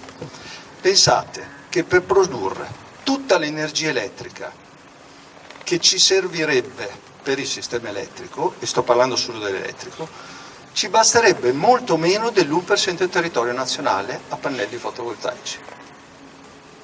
Pensate che per produrre tutta l'energia non elettrica ma primaria, cioè anche quella per le case una volta coinventate e anche quelle per le automobili, quindi tutta l'energia che l'Italia consuma, potrebbe produrla con l'1,5% di superficie nazionale a fotovoltaico e con 8.000 chilometri di impianti eolici. Qual è il problema? Basta volerlo. Un impianto fotovoltaico si monta in un mese, uno grande, uno dei casi in un giorno. Un impianto eolico si monta in 6 mesi. Affi, Rivoli, che avete visto tutti. Ci abbiamo messo 7 anni a farlo, 3 anni a progettarlo, 7 anni a autorizzarlo, 99 giorni a costruirlo. Allora, dobbiamo lavorare noi ingegneri sul know-how per migliorare i 99 giorni e portarli a 80? O dobbiamo lavorare noi cittadini, noi politica, noi avvocati, noi legislatori per portare i 7 anni a 7 mesi? È evidente. Quindi, dal punto di vista della possibilità di convertire il mondo della combustione, quindi le caldaie di casa, a un riscaldamento diverso, quindi le pompe di calore, la tecnologia c'è. Dal punto di vista di portare le automobili, il trasporto, in qualche modo sull'elettrico da fonte rinnovabile o sull'idrogeno da fonte rinnovabile, c'è la tecnologia. La possibilità di generare tutta l'energia elettrica che serve all'attuale comparto energia elettrica e agli altri due messi insieme, una volta efficientati però, con solo fotovoltaico e eolico, cioè rinnovabili, c'è. Quindi il tema generazione è risolto. Io potrei smettere di fare ingegnere, perché quello è un problema risolto, bisogna solo replicarlo, nulla di più che replicarlo. Il problema qual è? È farlo velocemente, farlo tutti e non inciampare. In cosa inciampare? E farlo in fretta. E cosa inciampare? Quali sono i problemi per fare questa cosa qua? Sono problemi economici? No, perché tutte queste cose sono cose che sono convenienti dal punto di vista economico. Tutt'al più c'è un problema finanziario, ma non un problema economico. Perché se oggi fare questa conversione qua mi fa risparmiare i soldi che mi ripagano l'investimento, il problema è risolto dal punto di vista economico, rimane solo dal punto di vista finanziario. Ma dal punto di vista finanziario, come sta dimostrando l'Europa con un secondo atto di coraggio, bisogna fare una scelta forte di indebitamento, ma di indebitamento non per fare, dico, il reddito di cittadinanza o per andare tutti in pensione a 45 anni o cose di questo tipo, ma per fare investimenti che rendano possibile che non solo i nostri figli, smettiamo di dire i nostri figli, diciamo noi, perché con i grafici che avete visto vediamo benissimo che il problema riguarda noi, non riguarda le generazioni quelle lontane, riguarda noi già adesso. Ok, quali sono i problemi ancora? Beh, c'è qualche problema. C'è qualche problema dal punto di vista tecnico sull'interrompibilità e programmabilità delle fonti rinnovabili eolico e fotovoltaico. Vanno mescolate con cura, non è che posso fare tutto col fotovoltaico, perché sennò di notte no. E non posso fare tutto col fotovoltaico, se no d'inverno non le scaldo le case. Bisogna che io faccia un mix di fotovoltaico e eolico. Non cominciamo a dire no, ma l'eolico qui, no, ma il fotovoltaico là. No. La torta si fa con questi ingredienti e con questi ingredienti in queste proporzioni. Con questo e con quell'altro. Punto. Non ce n'è un'altra. Non stiamo a parlare... Vabbè. Non rimandiamo il problema a dire ma il problema sarà risolto quando ci sarà la fusione, non abbiamo quel tempo. Quindi dal punto di vista della generazione va fatto, dal punto di vista dell'equilibrio del sistema non è semplice da affrontare quello della non programmabilità e interrompibilità delle rinnovabili, ma si può risolvere anche questo, e non riempiendo il mondo di batterie. Basta semplicemente passare da un sistema, poi scendo in un dettaglio tecnico ma mi fermo subito, passare a un sistema qual è quello odierno di inseguimento della domanda, cioè lei accende la luce quando vuole e si accende una centrale per consentirglielo, o fa andare la lavatrice quando vuole e si accende una centrale per consentirglielo, all'inseguimento della produzione, cioè la mia lavatrice sa benissimo, interrogando via web il suo aggregatore di rete, qual è il momento che c'è sovrapproduzione di energia elettrica e si attacca in quel momento a costo zero. Che è quello che fanno i nostri telefonini, oppure si attacca quando il fotovoltaico del collega che sta al piano di sopra è a lavorare e non sta consumando energia elettrica ma il suo sistema sta producendo. Non è difficile, è quello che fanno i telefonini quando fanno i navigatori, scelgono una strada migliore, è banale, non è un problema, anche questo non è più un problema. I problemi che rimangono quali sono? Abbiamo detto il tempo, la governance mondiale, perché bisogna farlo tutti, e l'accettabilità sociale. Questi sono i tre problemi che abbiamo davanti e non sono tre problemi da ingegneri, sono problemi da cittadini innanzitutto, da persone di cultura, da chi deve costruire questa consapevolezza. Governance mondiale.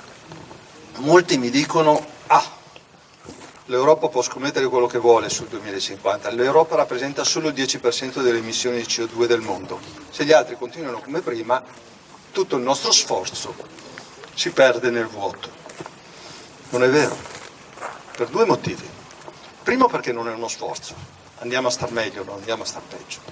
Secondo, perché c'è una cosa molto importante in gioco, che è sicuramente la nostra vita sul pianeta, ma c'è un'altra che è meno importante ma che è importante, che è la leadership mondiale.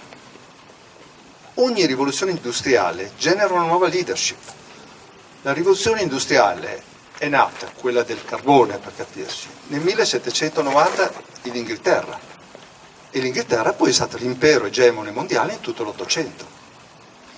La rivoluzione dell'energia elettrica è stata sostanzialmente, principalmente, portata avanti negli Stati Uniti alla fine dell'Ottocento, e gli Stati Uniti sono stati l'impero egemone in tutto il Novecento. Chiaro? Chi farà per primo il salto del carbon neutral avrà la leadership mondiale. Fino a qualche anno fa tutti mi dicevano ma tanto la Cina continua Cina inquinano, la Cina vanno a carbone loro. Ma siamo noi che stiamo dormendo. Sapete quanti autobus elettrici ci sono al mondo? 500.000. Sapete quanti in Cina? 495.000. Cioè, quello che si sta giocando, Timmermans e Ursula non sono solo degli ambientalisti, sono una coppia che ha una visione industriale, ce l'ha davvero. Timmermans su questa ha le idee chiarissime. Timmermans ha telefonato, non vi dico a quale ministro italiano, e ha detto: ma mi sembra che abbiate un problema all'Ilva.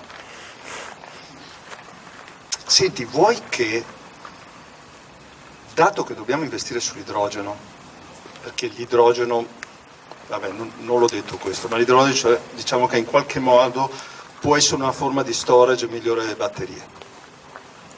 Dato che dobbiamo investire dei miliardi e dei miliardi e miliardi per far decollare l'idrogeno verde o il power to gas o come vogliamo chiamarlo, vuoi che cominciamo dall'Ilva? Facciamo la prima siderurgia europea a idrogeno generato a fonte rinnovabile. E ne stanno discutendo. Questa è vision.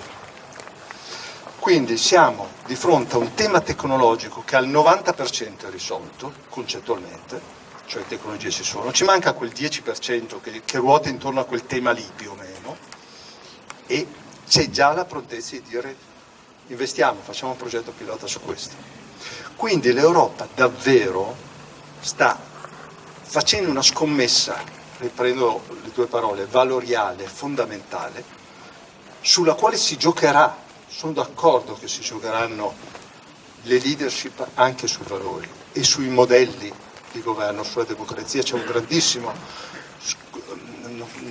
scontro, c'è un grandissimo confronto, competizione in questo momento fra la democrazia e dittatura e democratura, eccetera, eccetera. L'Europa su questo si gioca tutto, assolutamente, e lo sta giocando nella maniera corretta. Quindi, governance. Il terzo è il tema di accettabilità sociale. Questo per me è il tema più pericoloso. Io per AGSM sto sviluppando adesso il mio gruppo, il mio team, un progetto di impianto eolico tipo quello di Rivoli, 4 volte più grande, sul Mugello. 3 anni di progettazione, 9 comitati antieolici contro. 9. Abbiamo fatto 40 ore davanti in modalità webinar, noi e i 9 comitati. Alla fine 45 persone che stanno bloccando l'iter autorizzativo. Allora, qui si gioca la partita. Questa secondo me di tutte le problematiche la più importante, che la gente sia consapevole e che la democrazia in qualche modo trovi un modo di funzionare. La democrazia è bloccata adesso. Vi ho detto di Rivoli, vediamo se riesco a farlo ripartire, ed è l'ultima slide che voglio mostrarvi. Vi ho detto di Rivoli che ci abbiamo messo 7 anni nell'autorizzazione, 90 giorni per costruirlo. Adesso vi faccio vedere una foto di oggi. Qui sono una marea di dettagli tecnici per chi vuole addentrarsi.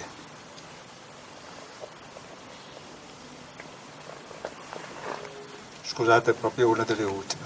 Ecco, qua c'è il discorso della Ursula.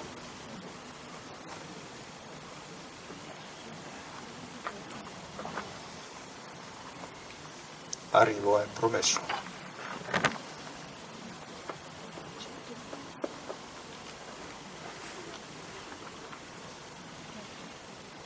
Eccolo. Non so se riuscite a vederlo. Qui sono in AGSM stamattina. Un mio collaboratore ha lavorato una settimana per leggere tutte le richieste di integrazione che sono pervenute dall'iter autorizzativo dai 44 enti e metterle in un foglio in Excel in modo che ognuna sia una riga, che richiama ovviamente un documento, perché la totalità stampata è spessa così, e ciascuna riga la assegniamo a qualcuno, perché adesso ho solo 6 mesi per farle. Quella lì è la stampa dell'elenco. Sono 600 richieste di integrazione al progetto, dopo un progetto che è costato 3 anni di lavoro di 20 persone. Allora, perché vi dico questo? Perché o troviamo il modo di far capire a tutti noi, a tutta la popolazione, che ci stiamo giocando tutto in questi anni, ci stiamo fumando il pianeta, come ha detto Gianni Silvestrini una settimana fa. Ci stiamo giocando il pianeta e non ne abbiamo un altro. Dobbiamo capirlo tutti, dobbiamo capire che è una grandissima sfida, ma è anche una grandissima opportunità di andare a stare meglio, però dentro tutto questo dobbiamo riuscire a farlo in maniera democratica. Io non ho dubbi che le faremo queste cose, io vorrei che le facessimo per tempo e in maniera democratica.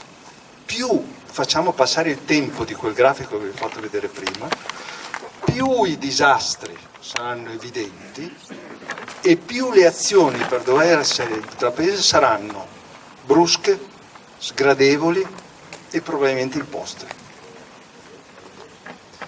La scommessa vera oggi non è più quella degli ingegneri, è quella dei cittadini e quella della politica e quella della democrazia. Dobbiamo riuscire a fare queste scelte, questa trasformazione profonda di tutto il sistema industriale in maniera democratica, dove in maniera democratica non è né che decide uno solo, certamente non lo è, ma nemmeno che 40 persone blocchino un processo autorizzativo per un anno, o che ci siano 630 richieste di integrazione per decidere se è compatibile vedere 8 regionatori a 10 km di distanza in cima a una collina, per quanto bella essa sia, e io amo la Toscana.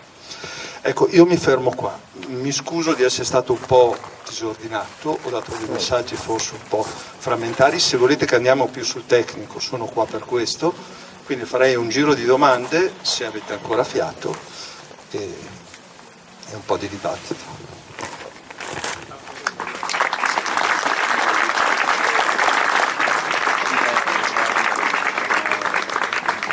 Gruppi di 3 o 4 domande direi, poi gli organizzatori mi dicono quando devo risedermi. No, possono fare delle domande, solo che non passeremo il microfono, perciò Ok, ci si alza e si urla la domanda. Ecco, esatto. Domanda? Vai. Quando è che entri in politica? Mai. E allora? Ti sembra che abbia la diplomazia necessaria? No, ma le doti sì. No. Io volevo chiedere come mai non ha menzionato per niente la parte energia idroelettrica. Perché allora l'idraulica è una scienza dell'Ottocento, cioè le equazioni differenziali dell'idraulica sono state risolte nell'Ottocento. Da quando le hanno risolte, i nostri bisnonni, poi i nostri nonni, poi i nostri papà hanno girato tutti i fiumi e li hanno già tagliate a fette tutti. Cioè ogni fiume italiano, ogni 20 km è già sbarrato da una traversa, ha già un canale e ha già una centrale. Non c'è più niente da raccogliere. Il mare di per sé non è una fonte, il mareale, cioè le maree hanno un costo di produzione spaventoso, 6-7 volte tanto il fotovoltaico.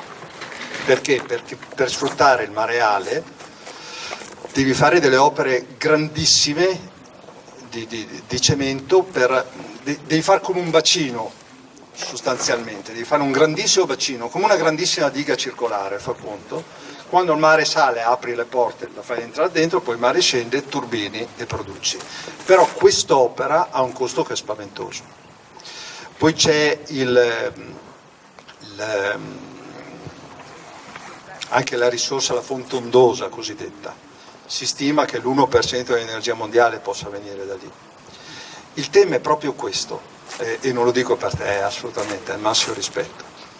Ogni volta che si propone una medicina, la risposta è: ma cerchiamo un'altra medicina. Non c'è un piano B. Cioè le due fonti mature oggi sono l'eolico e il fotovoltaico e vanno nel rapporto 50-50. Chi comincia a dire no, ma invece dell'eolico facciamo quell'altra roba, ma invece di farlo qui facciamolo da un'altra parte, è come uno che ha, scusate, dico una cosa molto brutta, è come uno che ha una cancrena alla gamba e sa già che ha perso il piede, perché 1,5 gradi vuol dire questo, E quando i medici cominciano a dire guarda che dobbiamo tagliare un po' più su, dice aspetta che vado dall'omeopata a sentire cosa mi dice anche lui. Cioè è questa la situazione. Cioè noi la diminuzione dobbiamo farla del 7% ogni anno da adesso, non fra 10 anni, perché fra 10 anni è come quando sono a 50 metri dal tir, posso frenare con tutta la rabbia che voglio, ma faccio pumba, non arrivo a fermarmi. Quindi quello che noi dobbiamo sfruttare sono le tecnologie che sono mature oggi. Poi tra 20 anni, se troveremo qualcosa di più furbo, smonteremo quei pannelli, se sono così brutti, e quegli impianti fotovoltaici. Quando avremo la fusione fredda, toglieremo gli aerogeneratori e ce li portiamo a casa. Ma quello che c'è oggi sono quelle due fonti lì, punto. Non c'è altro. In inchiesta pubblica sono intervenuti oltre i 9 comitati contro. Non andrebbe registrata questa frase qui, ma va lo stesso, no, sto scherzando. Oltre i 9 comitati contro sono intervenuti, diciamo, degli amici, degli studiosi, che da tutte le parti d'Italia si sono mobilitati per venire a dire no ragazzi, cioè queste cose vanno fatte. Uno di questi è per esempio il presidente dell'Enea, che è il nostro concittadino Federico Testa, insegnante all'Università di Economia e Commercio qua di Verona, che ha detto molto chiaramente, ha detto l'Enea sta investendo un sacco sulla fusione, speriamo nel giro di 40-50 anni di arrivarci, ma oggi quello che c'è sono queste due robe, questa è la medicina, non c'è un piano B. Poi sono venuti tanti altri professori universitari e così via, però non c'è niente da fare. Se il malato non dice a se stesso e non accetta di dirsi che è malato e che ha bisogno della medicina, non si comincia. Io sono molto contento che tu l'abbia chiesto, perché il tema vero è questo. Quando io propongo un eolico in montagna mi dicono ma facciamo quello offshore, ma ci sono i fondali profondi, allora facciamo quello galleggiante. Faremo anche quello galleggiante, ma comincia a fare quello che è pronto lì adesso. Nell'Atlantico è un pezzo che ci lavorano sulla... Nell'Atlantico è un pezzo che ci lavorano sulle maree e sulla parte idroelettrica. No, non c'è produzione, non c'è produzione, è ricerca. Cioè il mareale e l'ondoso, il mareale è fuori gioco dai costi, l'ondoso è allo stadio di sviluppo in cui era l'eolico fotovoltaico 30 anni fa, fra 30 anni e fra 15 forse verrà maturo. Maturo intendo che può produrre delle grandi quantità di energia a prezzi accettabili, perché c'è un tema anche di prezzi.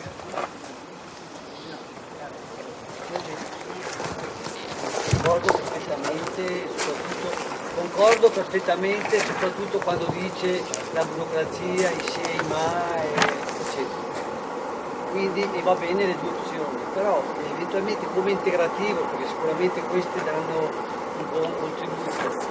Ma tutto il discorso dell'energia cinetica, ad esempio collegarsi alle palestre dove si produce energia, l'ho sentito parlare, è poca cosa. No, stiamo parlando del quasi nulla. Stiamo parlando del nulla, davvero. Cioè, guardate che il nostro consumo di energia è importante. Una famiglia, la mia famiglia, emette 5 tonnellate di CO2 l'anno. Eliminare 5 tonnellate non lo facciamo pedalando, ecco, per capirsi. Dico pedalando per tradurre i termini concreti. Cioè, ne ho da pedalare. Allora, è chiaro, c'era una slide che mostravo, che non ho mostrato, lo sgabello soluzione ha 3 gambe almeno, se no non sta in piedi. E le 3 gambe sono un pochino di modestia energetica, un pochino, poi può esserci chi dice che dobbiamo diminuire il nostro consumo del 40%, chi dice il 4%, ma un pochino di modestia bisogna che ce la portiamo a casa. Il weekend a Londra forse non è la cosa più furba. Quindi un pochino di modestia energetica, tanta efficienza energetica, che vuol dire godere dello stesso benessere ma utilizzando meglio l'energia, quindi lampadina LED piuttosto che lampadina in incandescenza, coibentazione della casa, eccetera, efficienza. E poi rinnovabili, cioè eolico e fotovoltaico, non c'è altro, queste sono le 3 gambe, quello lì è il mix, non c'è purtroppo altro. Così, a livello impianti geotermici, ad esempio, soprattutto magari nell'utilizzo per l'energia domestica, riscaldamento, eccetera. Sì, correggo il termine geotermico, mi permetto, perché purtroppo si usa geotermico per intendere due tecnologie diverse fra loro. Una cosa è la geotermia. Quella che usa, diciamo, lo scambio termico col terreno. Perfetto, è quella che io ho chiamato pompa di calore. La pompa di calore più efficiente è quella con lo scambio col terreno. È la tecnologia, ove possibile, la tecnologia migliore per scaldare una casa. Non c'è dubbio. No, perché consideravo il discorso pompa di calore solo relativo all'utilizzo dell'energia elettrica come fonte di... Beh, anche quella nel terreno utilizza energia elettrica, perché tu sottrai sempre del calore da una sorgente più fredda per scaldare una sorgente più calda, quindi è sempre una pompa di calore, cioè far andare l'energia termica in salita, diciamo. No, quando parlo di pompa di calore intendo pompa di calore a geotermico o pompa di calore aria-aria. Tra i due ovviamente quella geotermica è quella che implica l'investimento maggiore ma che ha un'efficienza molto migliore, non c'è ombra di dubbio.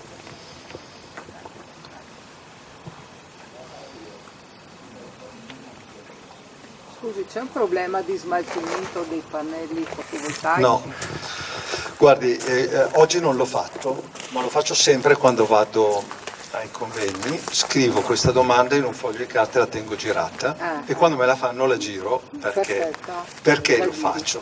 Perché io non so chi e non so come ci ha convinto che sia un problema. Io non ho detto che non è un problema ancora, non l'ho ancora detto, però mi spiegate perché coi televisori nessuno si è posto questi problemi, perché coi telefonini nessuno si è posto questi problemi. Cioè, chi di noi si è posto il problema, ma il televisore fosse la tecnologia che non devo usare perché c'è un problema di smaltimento? E c'ha le stesse cose dentro, c'è un pannello fotovoltaico, un televisore, un telefonino, alla fine c'ha dei circuiti e del silicio, alla fin fine, in buona sostanza. Allora, il tema esiste, nel senso che esistono i farabutti che portano in Africa in maniera abusiva le tonnellate di pannelli fotovoltaici e li piantano in una foresta, quindi il problema esiste, ma è un problema di delinquenza, non è un problema tecnologico, perché tecnologicamente non è assolutamente un problema tirar via, recuperare l'alluminio della cornice, recuperare il vetro del pannello, della superficie del pannello, togliere l'EVA, che è la plastica che tiene le celle, e recuperare le celle. Non è un problema assolutamente. C'è un problema di delinquenza, come c'è, come si dice, l'eolico in Sicilia lo costruisce la mafia. Ho capito, in Sicilia molte cose le costruisce la mafia, colpa mica dell'eolico, cioè, non è lì il problema, ecco. Però, le dico, in tutti i convegni me lo chiedono questo, quindi ce l'hanno martellato in testa questa cosa qua, perché vede, oggi non c'è più nessuno che nega il global warming. Fino a 2 anni fa c'era, anche qui non facciamo nomi, ma fino a 2 anni fa c'era, adesso non c'è più nessuno che nega il global warming, ok? Però sono scattati altri meccanismi più subdoli, che sono le rinnovabili non funzionano, il pannello ha un problema, le batterie hanno un problema. È una forma molto più subdola, ma se lei segue i percorsi vedrà che vengono dai medesimi che prima erano negazionisti. È uscito un pseudo documentario di Moore 6 mesi fa, drammatico, pieno di falsità dall'inizio alla fine. Ha messo in crisi interi movimenti ambientalisti, passando il messaggio di è troppo tardi, non ce la possiamo fare, le rinnovabili non producono niente, quindi prepariamoci al disastro e mettiamoci tranquilli davanti alla televisione, perché questo è il messaggio che arriva in fondo, che è l'esatto contrario del messaggio che l'Europa con grandissimo coraggio ci sta dando. Da qualche parte che della dinamica di fluidi che non si possono mettere tanti impianti eolici vicino all'altro perché il vento poi non ha più quella... Sì, certamente, cioè quando... Una domanda, quindi c'è un limite al numero di impianti eolici che si possono fare?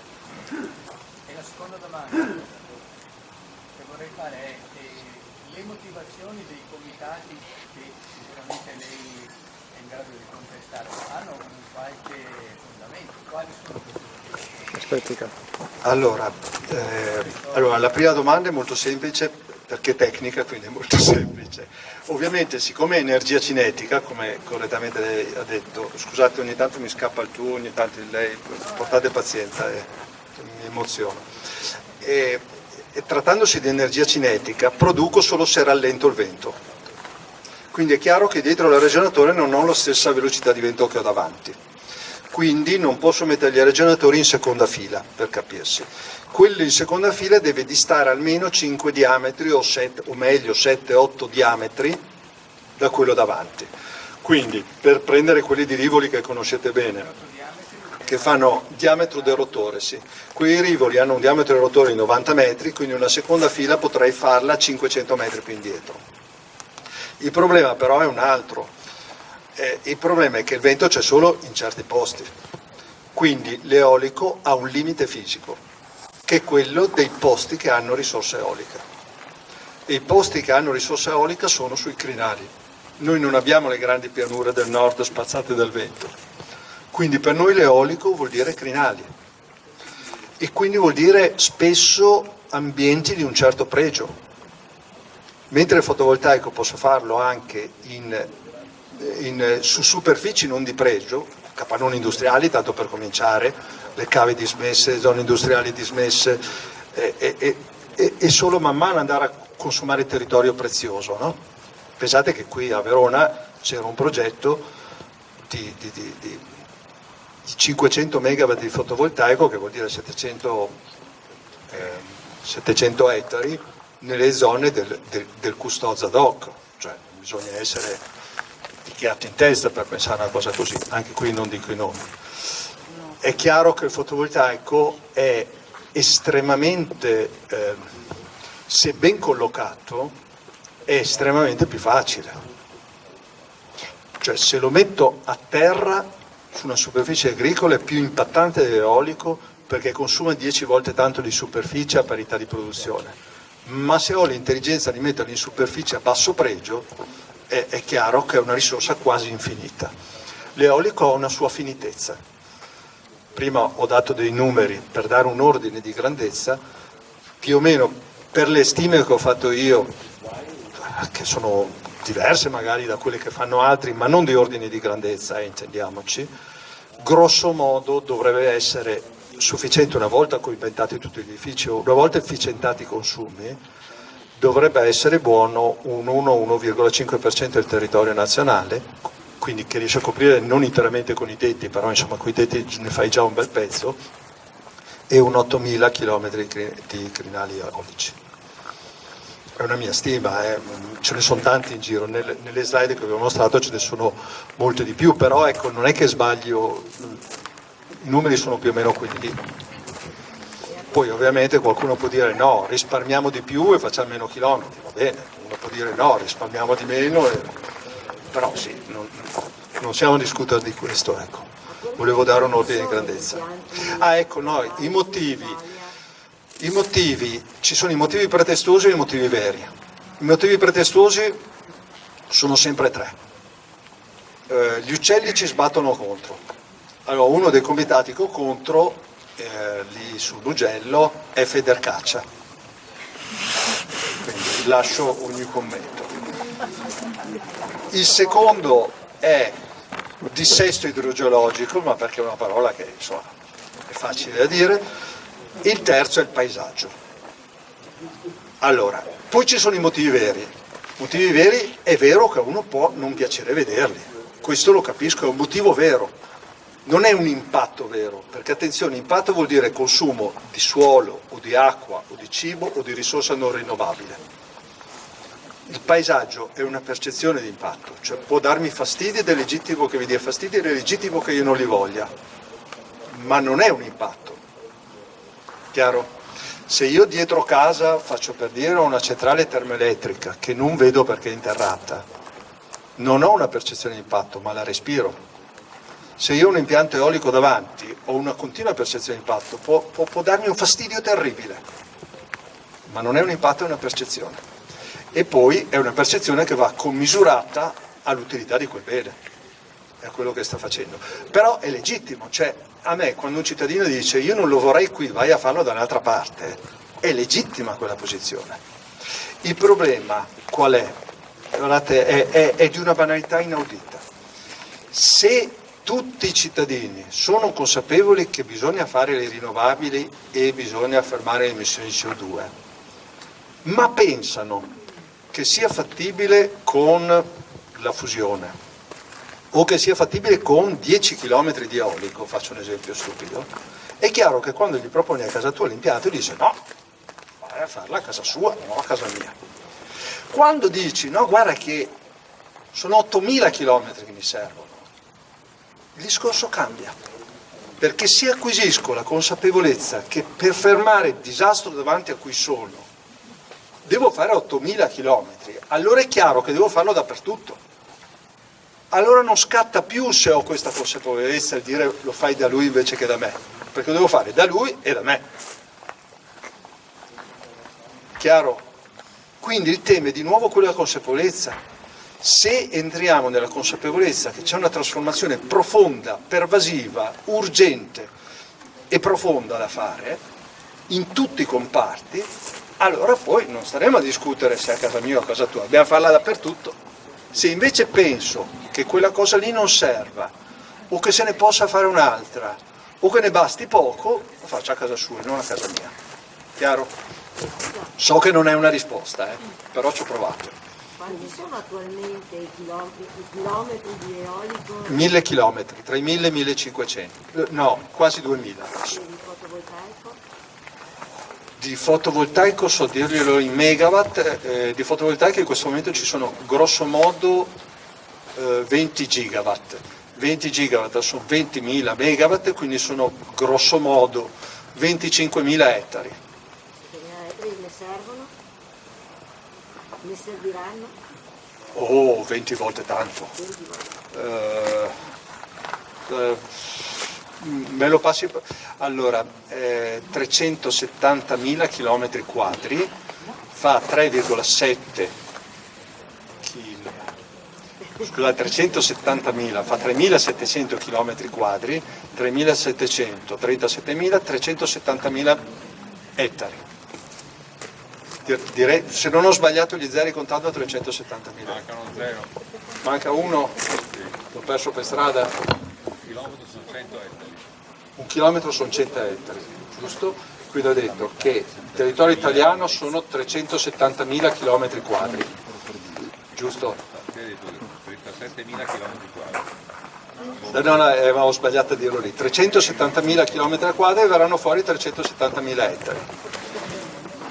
Perché se ne servono 100 da chilometro quadro a ettaro, se devo fare l'1% di territorio nazionale sono 370.000 ettari. Abbiamo detto che in questo momento ce ne sono 25.000, 15 volte tanto. Paesi europei di paragone? Paesi europei di paragone, non so, nei Paesi Bassi, in Francia, che tipo di... Beh, c'è una slide qua in cui faccio vedere la crescita delle rinnovabili in tutta Europa. Stiamo crescendo tutti, dobbiamo solo crescere più velocemente. Le rinnovabili oggi, tra l'altro, costano meno delle fossili, non c'è nemmeno un problema di costo. Il problema, cioè se non ci fosse l'emergenza climatica, questo problema qui lo affronteremo lo stesso con calma. Se uno ha provato a guidare un'auto elettrica, non vuole più salire su un'auto a benzina, perché è come uno che ha provato un'auto a benzina dopo aver provato un'auto a carbone. Cioè l'innovazione tecnologica, quando è bella, quando funziona bene, si impone da sola. Il problema che abbiamo qui è di farlo velocemente, in maniera pervasiva, urgente, strutturata. La questione delle batterie con le auto elettriche? Beh, sicuramente le batterie sono un problema, nel senso che le batterie sì che hanno un impatto. Quindi dobbiamo riuscire a far girare tutto il nostro sistema usando il meno possibile lo storage chimico. Il tema di prima dell'interoperabilità è un tema abbastanza complicato, ci sono una ventina di slide nella presentazione, nel senso che ci sono diversi modi per affrontarlo, ci sono quelli più soft e quelli più hard. Il più soft di tutti è l'esempio che facevo prima, che la mia lavatrice quando esco di casa io gli dica voglio che quando torno a casa fra 12 ore sia fatto il ciclo perché devo stendere. Scegli tu nell'ambito di 12 ore qual è il momento migliore di accenderti in funzione di come va il fotovoltaico del vicino, come va il vento a rivoli, a quanto vendono l'energia elettrica. Quello lì è un sistema che non costa niente perché costa un chip, stop, e una connessione a web, quindi non costa niente in termini ambientali. Mettergli invece uno storage chimico perché riesca ad accumulare la produzione del mio impianto fotovoltaico e far andare la lavatrice quando voglio io è il metodo più stupido e ambientalmente più costoso. Quindi tutti i sistemi di flessibilità, si chiamano questi, vanno ordinati in termini crescenti di costo ambientale e di costo economico. Bisogna battere i primi soft e gli hard solo per ultimo, diciamo. Le batterie sono tra gli hard, però un pochino dovremo farle. Dobbiamo prima ricorrere ai sistemi più intelligenti. Per esempio, la mia pompa di calore non andrà come va la mia caldaia adesso alle 6 perché io torno a casa alle 7. Andrà quando il mio fotovoltaico produce di più, quindi a mezzogiorno mi scalda la casa e io la trovo calda alle 7. Ma uso quindi l'involucro idrilizio come uno storage di energia termica. Ma le macchine elettriche? Le macchine elettriche, le batterie ci vorranno, però quelle batterie lì, anche qui dovremo cambiare mentalità. Si chiama vehicle to grid, V2 grid, V2G. Allora, noi adesso abbiamo l'idea che facciamo il pieno. Mi fermo al distributore, ottimizzo il mio tempo, faccio il pieno. Con l'auto elettrica sarà diverso, perché io quando attaccherò l'auto elettrica alla ricarica, le dirò di quanta ricarica minima ho bisogno, in funzione della mia programmazione del giorno successivo che l'auto leggerà sulla mia agenda, sul mio iPhone, ovviamente perché sa cosa farò domani, o oggi o così via. E la batteria si interfaccerà col sistema per dire, sistema sei in sovrabbondanza di energia elettrica, allora mi carico di più. Sei in deficit, te ne do un po' io e me la paghi come servizio di sistema. Cioè la batteria non deve essere più pensata come serbatoio della benzina, deve essere pensata come un pezzo del sistema elettrico, che svolge un servizio di portarmi in giro quando mi serve, ma che nei momenti in cui è ferma sta facendo batteria del sistema elettrico. So che è un discorso un po' complicato. Bisognerebbe entrarci nei particolari, però il tema del smaltimento delle batterie è un tema vero, non è come quello del fotovoltaico, questo è proprio un tema vero. Quindi dovremo farvi ricorso, però dovremo farvi ricorso a valle di una serie di intelligenze che vengono prima. Con l'eolico fare eolico, ma il sistema verticale non ha... Allora, il sistema verticale dal punto di vista strettamente fisico, del principio fisico, non ha nessuna differenza rispetto a quello orizzontale, né in meno né in più, perché quello che conta è l'area spazzata. Quindi se io invece di fare un rotore da 10.000 metri quadri faccio due gusci da 10.000 metri quadri, dal punto di vista concettuale sono la stessa cosa. Dopodiché la tecnologia ad asse orizzontale si è sviluppata meglio della tecnologia a asse verticale, come l'energia alternata, l'energia elettrica alternata ha preso piede rispetto a quella continua. Sono due tecnologie a confronto. Quindi ormai il gap tecnologico è così grande che il verticale non lo vedremo mai. Però, attenzione, non cadiamo nell'errore che fanno in molti di dire invece di quella turbina grande metteteli quelle verticali piccole. No, a parità di superficie parliamo, perché l'energia è data dall'area. Dovrebbe essere più una diffusione di massa. No, perché l'eolico ha un altro difetto. L'eolico raccoglie l'energia cinetica del vento che viaggia col cubo della velocità, perché è un mezzo mv quadro, quindi c'è la velocità al quadrato, ma anche m, cioè la massa che attraversa l'area spazzata, a sua volta è l'area spazzata per la densità dell'aria per la velocità che la attraversa, quindi è un v al cubo. Qual è il problema? Se io metto l'aerogeneratore in una posizione in cui c'è metà del vento che in un'altra posizione, la produzione che catturo è un ottavo, perché è un mezzo al cubo. Cosa vuol dire questo? Vuol dire che se l'aerogeneratore lo metto a 100 metri d'altezza, becco un vento. Se io lo metto a 30 metri d'altezza, ho metà vento. Quindi l'aerogeneratore piccolo per definizione non produce, perché c'è questa regola del cubo. Adesso l'ho detta un po' in sintesi, ma quindi mentre il fotovoltaico piccolo e il fotovoltaico grande sono identici, cioè il pannello è sempre quello lì e ha sempre quel rendimento. L'unica differenza tra fotovoltaico grande e fotovoltaico piccolo è che nel costo di installazione c'è una differenza e quindi il fotovoltaico piccolo come costo industriale costa il doppio, ma è solo un fattore di scala di costo, ma la macchina ha la medesima caratteristica e la medesima efficienza. L'aerogeneratore non è così. L'aerogeneratore piccolo è una tecnologia che non funziona. Quindi gli impianti saranno fotovoltaico prevalentemente su tetti e piccoli e solo ulteriormente a terra e sui terreni agricoli. L'eolico invece sarà sempre di più su grandi impianti di grandi taglie di aerogenatori.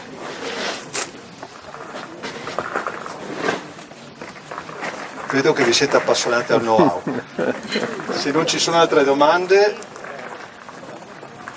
direi che ci siamo affrontati. Grazie a voi. Grazie a voi tutti.